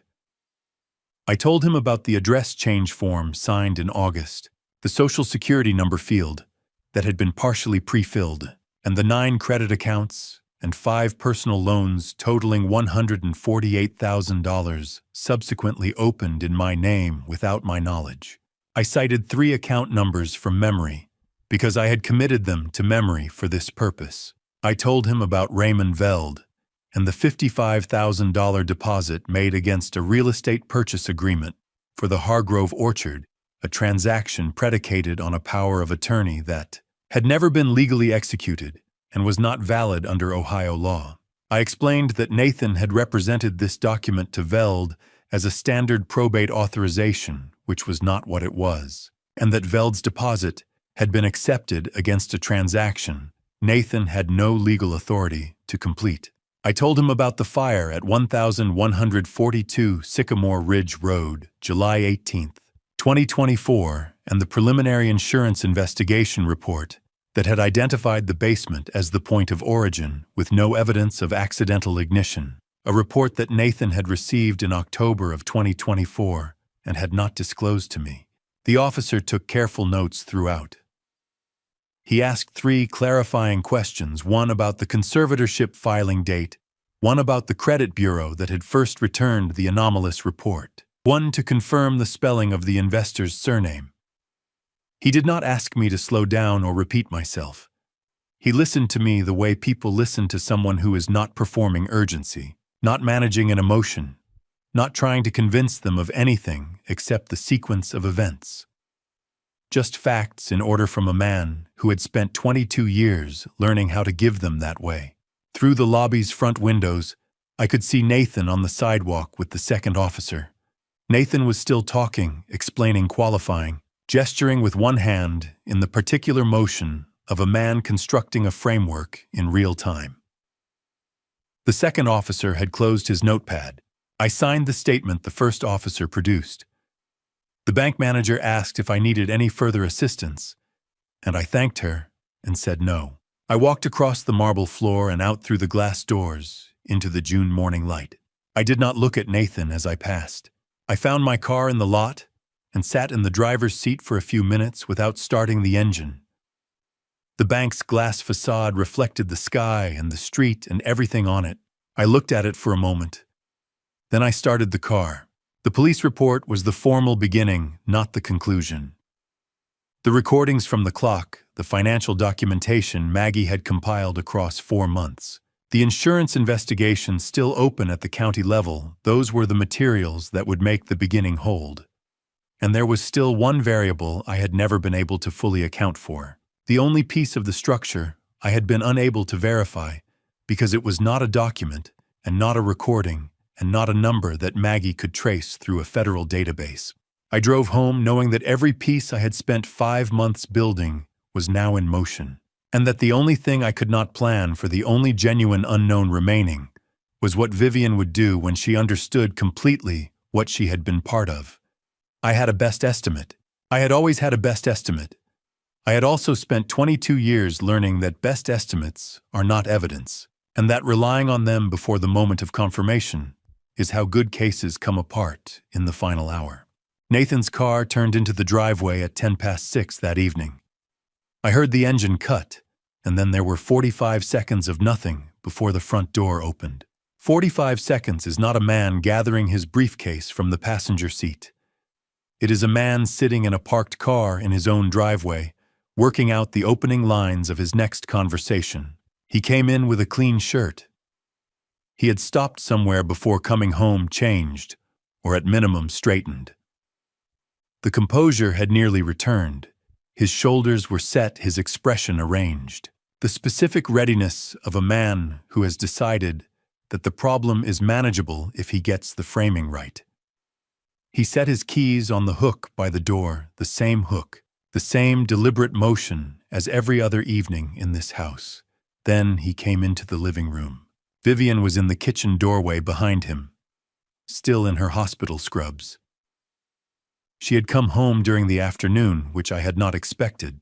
Nathan began with the register I recognized from the dinner table conversation in September, the measured, reasonable voice of a man who is positioning himself as the person with access to the complete picture. What had happened at the bank was a misunderstanding. Thomas had been operating on information provided by people who did not have the full context. The conservatorship evaluation was something Nathan had pursued out of genuine concern, not malice. He had perhaps gone about it imperfectly. Things could be explained if Thomas would allow him to explain them. He spoke for about 2 minutes. He was fluent, and he was not incorrect in his grammar. What he lacked was anywhere specific to put his eyes when he was talking, which is what happens to a man whose narrative has run ahead of the evidence that was supposed to support it. "I want you to hear something," I said. Nathan stopped. His eyes moved to the side table. The playback device was sitting in the center of it. A small black rectangle, unremarkable, the kind of thing that looks like a remote control or a wireless speaker and does not announce what it is. Nathan looked at it. Then he looked at me. His mouth closed with the specific, unhurried closing of a man who has just recognized something that requires him to recalculate everything he was about to say. I pressed play.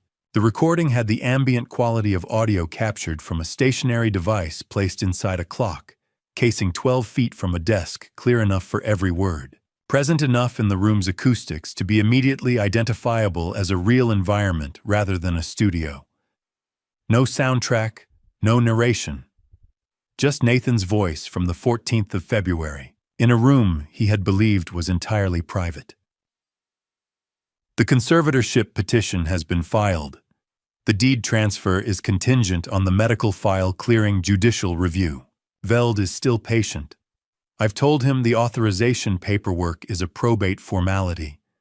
He doesn't know that what he's already signed is not a legally valid power of attorney. Once the judge rules on the guardianship, my father's ability to contest any transaction ends."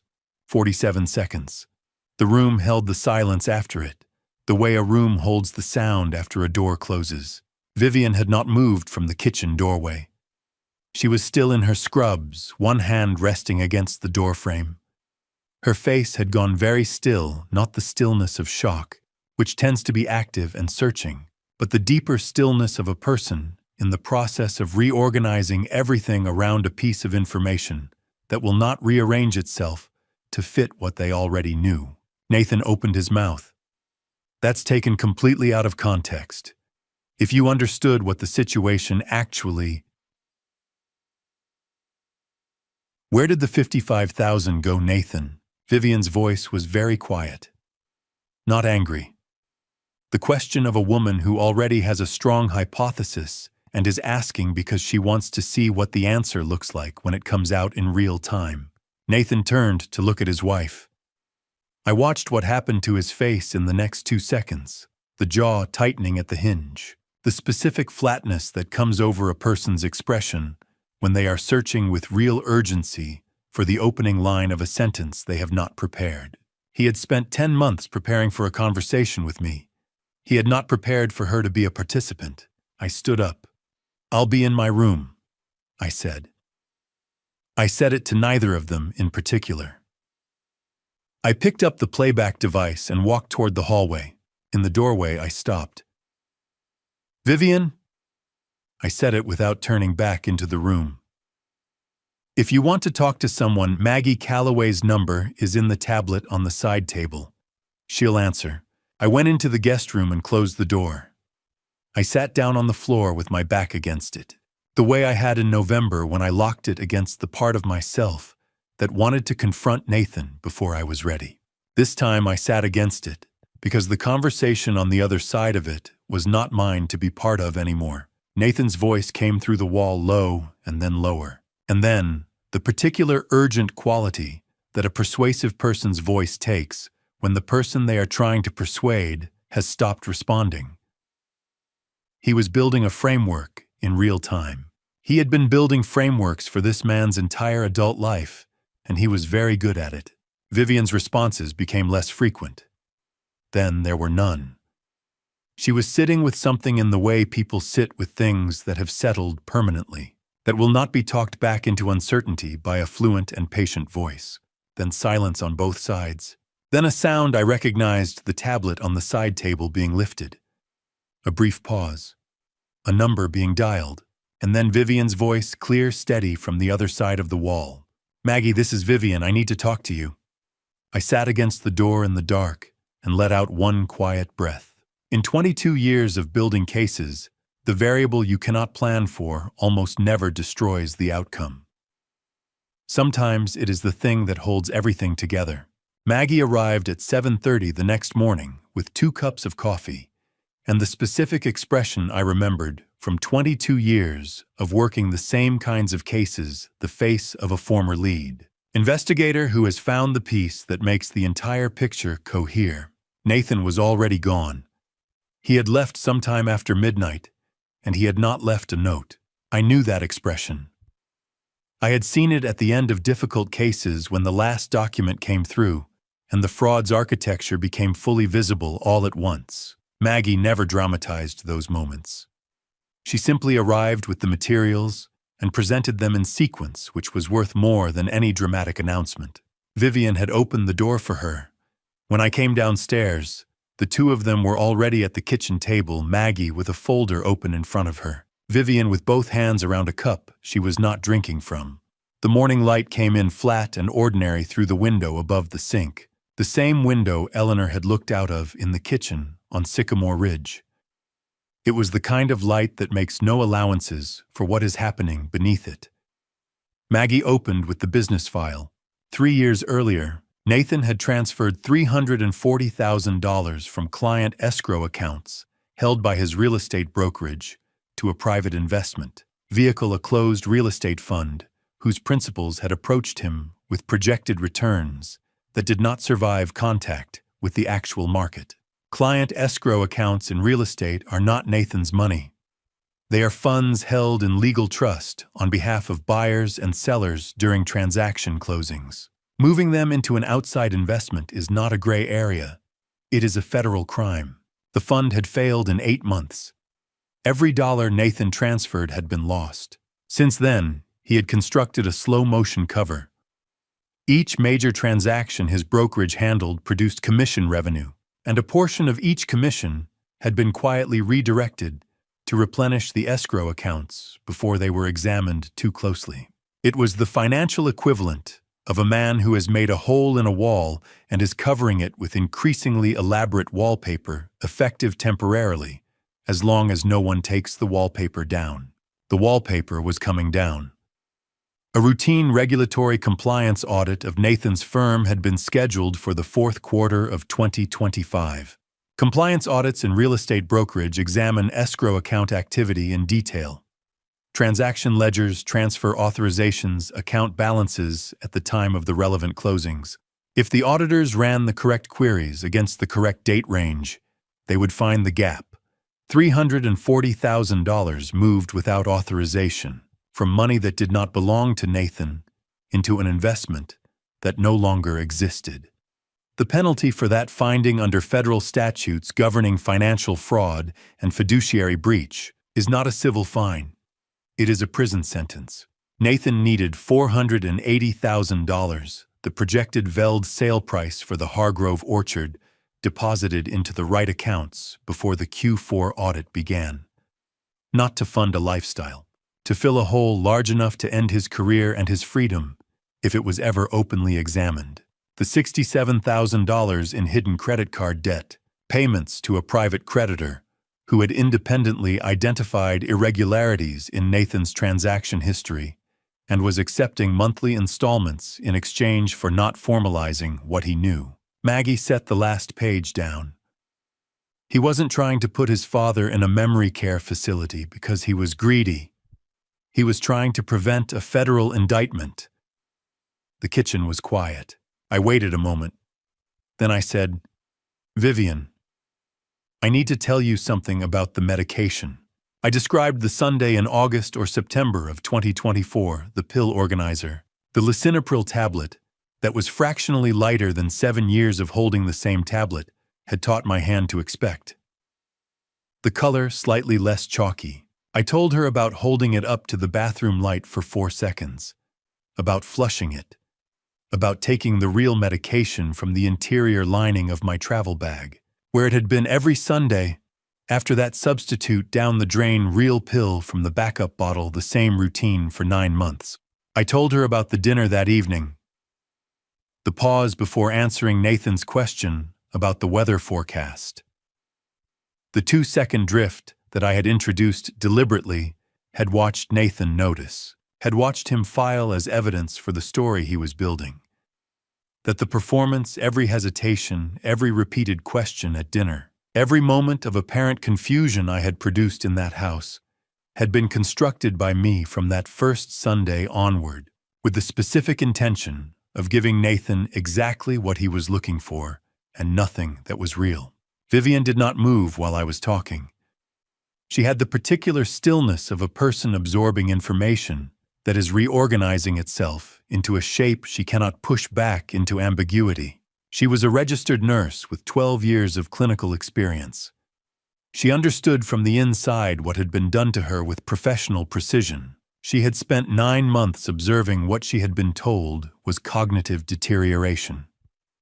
She had reported those observations to her husband. She had attributed to genuine decline specific behavioral episodes that I had constructed and calibrated to match. The symptom profile Nathan had described to the physician, whose name did not appear in any licensing registry. She had signed a clinical witness record, attesting to the authenticity of things that had never occurred. She had been used as an instrument of accuracy in a crime committed against the man sitting across the table from her. He was going to put his own father-in-law in a memory care facility, she said. Not to me, to the empty chair where Nathan had sat. "Do you have copies of anything you signed, Vivian?" She looked at me for 3 full seconds. Then she stood, went upstairs, and came back carrying a shoebox. She set it on the table. "When you're a nurse, you keep copies of what you sign. I learned that in my first year on the ward. I didn't know what half of these were being used for, but I kept them. Inside, 31 documents, organized chronologically, paper-clipped by month. Patient observation records, each one bearing her professional signature and registration number. Correspondence drafted in language that assumed the existence of a power of attorney Nathan had never legally obtained. A draft version of the conservatorship petition listing Vivian as a co-petitioner in a version she had never been shown and had never agreed to. Maggie began placing them on the table one at a time from left to right, in the order a federal investigator would want to examine them. I looked at Vivian across that table and understood something Nathan had miscalculated entirely. He had given her exactly enough access to be useful, and had trusted that it was not enough to make her dangerous to him. He was wrong about the second part. I pulled out the prepaid tablet and typed one line to Connor. "Get on a plane. It's time." Connor landed at 9:34 and was at Nathan's front door 16 minutes later, which told me he had been at the airport when I texted him last night. I opened the door before he could knock. He looked older than I had expected, which is what 11 months of distance and worry does to a person's face even when they are in their mid-30s. We stood in the doorway for a moment without saying anything. Then he stepped inside, and we held each other, the particular long kind of embrace that doesn't need any language to justify its length. He had driven straight from the terminal. He smelled like a plane. When we separated, he looked at my left wrist where the brace was still on from the bank counter. "I'm all right," I said. "I know you are," he said. He said it in the same tone he had used at 7 years old when he was trying not to cry and too proud to let anyone mention it. Connor turned and saw Vivian standing at the kitchen entrance. She had changed out of her scrubs and was holding a cup she was not drinking from, the same way she had been holding one when I came downstairs that morning. She and my son looked at each other across the room. "I'm sorry," she said. She said it simply, without qualification or preamble. Not the apology of someone who has rehearsed it, but of someone who recognizes that the word is the only one that applies, and that adding more words to it would reduce its accuracy. "I know," Connor said. He meant it the same way. Maggie had spent the morning organizing. By the time Connor arrived, she had the materials arranged into 2 manila folders and a thick accordion file, each section ordered and labeled. Each piece of evidence dated and cross-referenced in the way she had prepared case materials for 22 years. She was standing at the kitchen counter with a legal pad and 3 completed pages of notes, which was Maggie indicating, without stating it out loud, that she was ready to go. We drove to the Mill Haven Police Department on Cedar Road in Connor's rental car. The 4 of us made the drive with very little conversation, which was not tension. It was 4 people consolidating themselves before a formal proceeding. Detective Sandra Okafor's office was on the 2nd floor down a hallway, where the linoleum had been replaced recently, and nothing else had. Her office was small and clean, with 2 small cacti on the windowsill that had been there long enough to need new soil and a framed investigator's certification on the wall behind her desk. She shook hands with each of us as we came in, said nothing about the number of people, and arranged 2 extra chairs from the hallway without asking anyone to help her. She sat. She folded her hands on the desk. She looked at me and said, "Whenever you're ready." I had given testimony and formal statements more times across 22 years than I could conveniently count. What I had never done was sit on this side of the desk and give one for myself. I found the experience clarifying in a way I had not anticipated. I presented the material in the order it had occurred: the address form in August, the credit accounts, the phone redirection, the mail interceptions, the power of attorney proposal, the fabricated cognitive assessment, the probate court filing the 47-second recording from Eleanor's clock, and the insurance investigation report. When I reached each piece, Maggie placed the corresponding document on the desk without comment. Okafor listened to all of it without writing anything down. She watched me the way experienced investigators watch a witness, not summarizing as they go, but absorbing the whole shape of it before committing to paper. When I finished, she was quiet for a moment. Then she asked one question. "Who is Raymond Veld?" I explained. She listened to the explanation the same way she had listened to everything else. "Mr. Veld filed a fraud complaint with the county 3 weeks ago," she said. We have an open file. I've been waiting on records from the county auditor before moving forward on it. She made a note, the first one she had made in the session. This connects them. She picked up the insurance report and read it. She read it again. She set it on the desk and did not put anything on top of it. This investigation was not closed. It was left in the structural fire backlog when the primary investigator transferred units. No one followed up on the preliminary. She picked up her desk phone. I'm escalating this today. She placed a call while we sat in the office and said 4 short, factual sentences to whoever answered, then ended the call and set the phone down. The fire marshal's office will reopen the investigation formally within 48 hours. We gave our formal statements in sequence. I went first, then Maggie with her documentation, then Vivian with the shoebox. Connor gave a brief, corroborating statement regarding the messages Nathan had sent him in October, claiming I was in therapy and unavailable. The 4 statements together produced a record that covered 10 months of documented conduct from 4 independent witnesses who had never been in the same room for any of it. Okafor thanked us at 4:15 and said a detective from financial crimes would be in contact by the end of the week.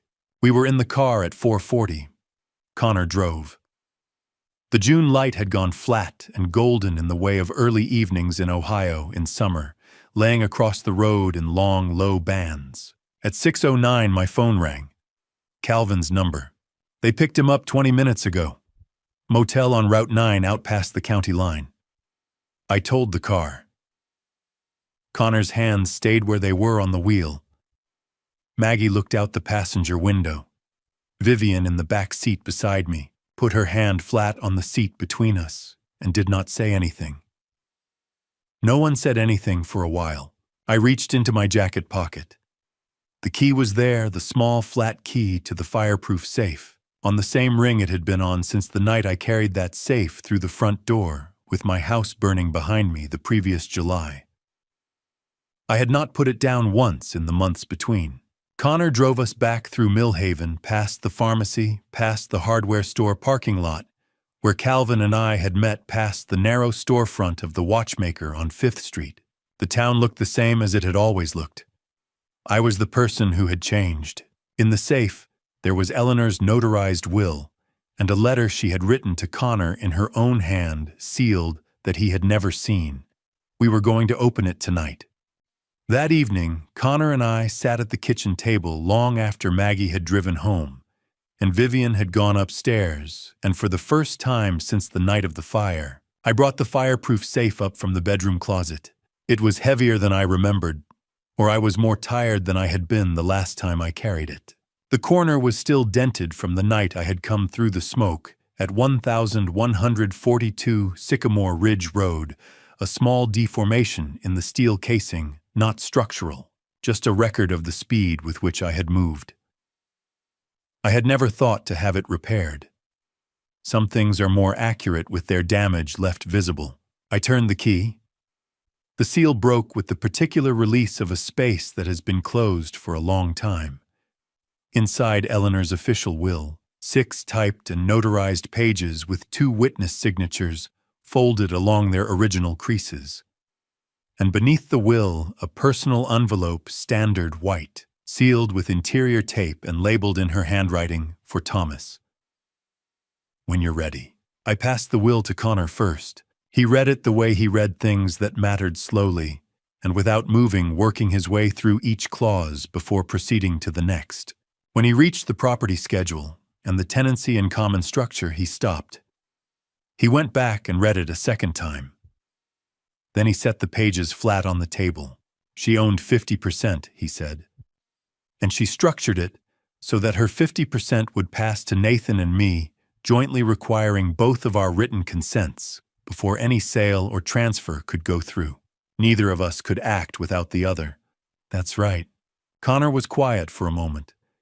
He was working through the geometry of it, the same geometry I had worked through in the probate attorney's office, and before that, at the kitchen counter on County Road 7, And before that, in the years I had watched Eleanor draft and revise until she was satisfied with the precision of every clause. Nathan could never have completed the sale. Even with a conservatorship over you, he still needed my signature on my mother's half. He could not have obtained that signature without me knowing what was happening. So he needed to eliminate your ability to object before any of it could reach me. He looked at me across the table. He needed the conservatorship to come first, to close that door before anyone thought to ask me. Yes, she built that clause deliberately. Not a question. She saw things clearly, I said. She always did. From the beginning. Connor was quiet again for a moment. Then he nodded once in the way of a man confirming something he has needed a long time to confirm. He straightened the pages and set them to one side. I picked up the personal envelope.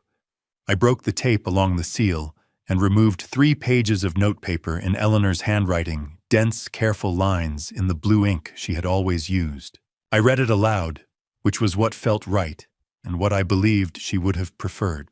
She did not name any fears. She did not address anyone except me. What she wrote about was 3 specific harvests she carried particularly clearly: the Cortland year when the entire crop came in 2 weeks early and we ate more apples than we sold; the autumn of 2009 when Connor was 12 and helped with the picking for the first time.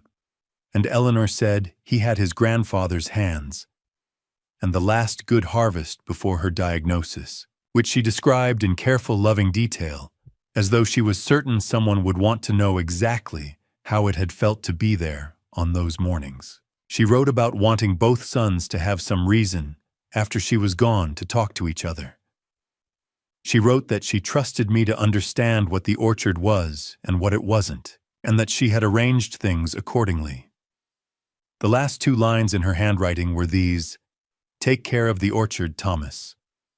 Take care of each other." That's the whole of it. Connor folded the letter along its original creases and placed it on the table beside the will. Neither of us said anything for several minutes. The kitchen was quiet in the way of a room that has just received something it will hold for a long time. The summer and autumn moved in the way of seasons that contain a great deal of consequential activity and very little that is suitable for narration. Vivian cooperated fully with the federal investigation, providing documentation and testimony over a period of 6 weeks. She was offered conditional immunity in exchange for her complete cooperation and accepted it in July. She moved out of Millhaven in August to a town I did not ask the name of. Nathan's case moved through the federal system. A multi-count fraud and elder abuse matter of this complexity requires careful pre-sentencing preparation, and the sentencing hearing was scheduled for the spring of 2026. The arson investigation ran as a parallel proceeding. I declined to attend any of the hearings. In October, Connor flew back to Millhaven, and we drove to the county planning office together on a Tuesday afternoon.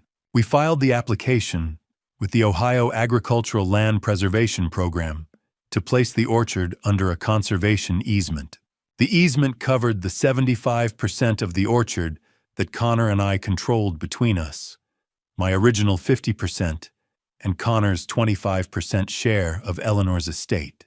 Under the terms of the easement, the land could be farmed, inherited, walked through, and lived beside in perpetuity. It could not be subdivided, developed, sold to a commercial developer, or monetized outside of agricultural use. Whatever value Hargrove Valley Development Group had assigned to its development potential was now a legal irrelevance.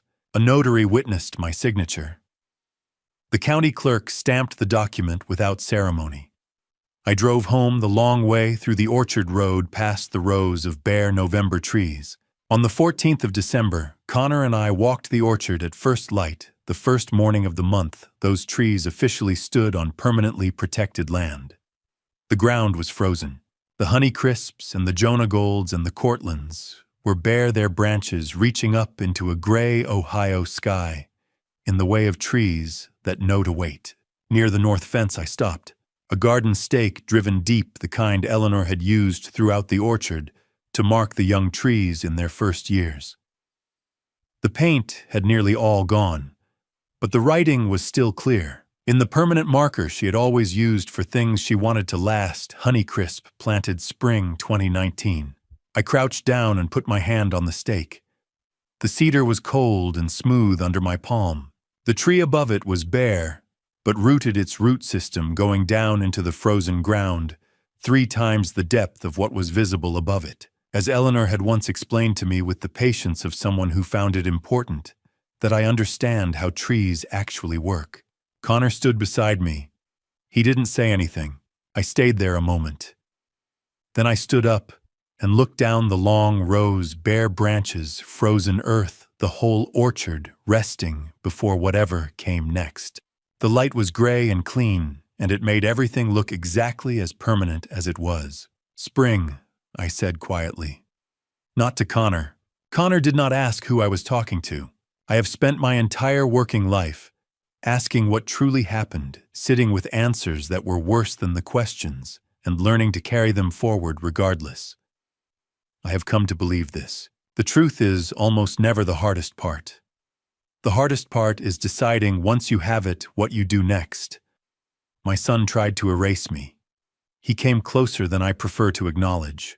But there is something about a man who has spent his whole life refusing to look away from difficult things that makes him very hard to make disappear. And standing at the edge of Eleanor's orchard in the frozen air of December 2025, I thought she would find that funny. She always did love a stubborn man. If you've stayed to the end of this family story, you now know more about my year than most people who share my name. I am a man of discipline. I believe God gives us the people we love for less time than we are ever ready to lose them, and that what remains belongs to us to use correctly. Eleanor understood that long before I did. Here is what I would tell you. Plainly, do not wait the way I waited. If something is wrong in your family story, say it early. Ask for help before the silence becomes strategy. I spent 11 months alone with something I did not have to carry alone. The people who came when I finally asked deserved to be asked sooner. My view simply love and trust are not the same thing. And trust is not the same as blindness. You can love someone fully and still hold them accountable for what they chose to do. These grandpa stories, the difficult ones, the ones that cost something to tell, are the only kind I know how to offer honestly. Each of these grandpa stories begins from the same conviction. A family story told honestly without softening its edges is worth more than a comfortable version of it. This is what grandpa stories are for. If this reached you, leave a word in the comments, share it with someone who needs it, and subscribe if you want to be here when the next story begins. Thank you for watching to the end. It means something. A note: the stories ahead contain fictionalized elements built for storytelling and reflection. If that isn't for you, there is no judgment in choosing something else, and always an open door if you return.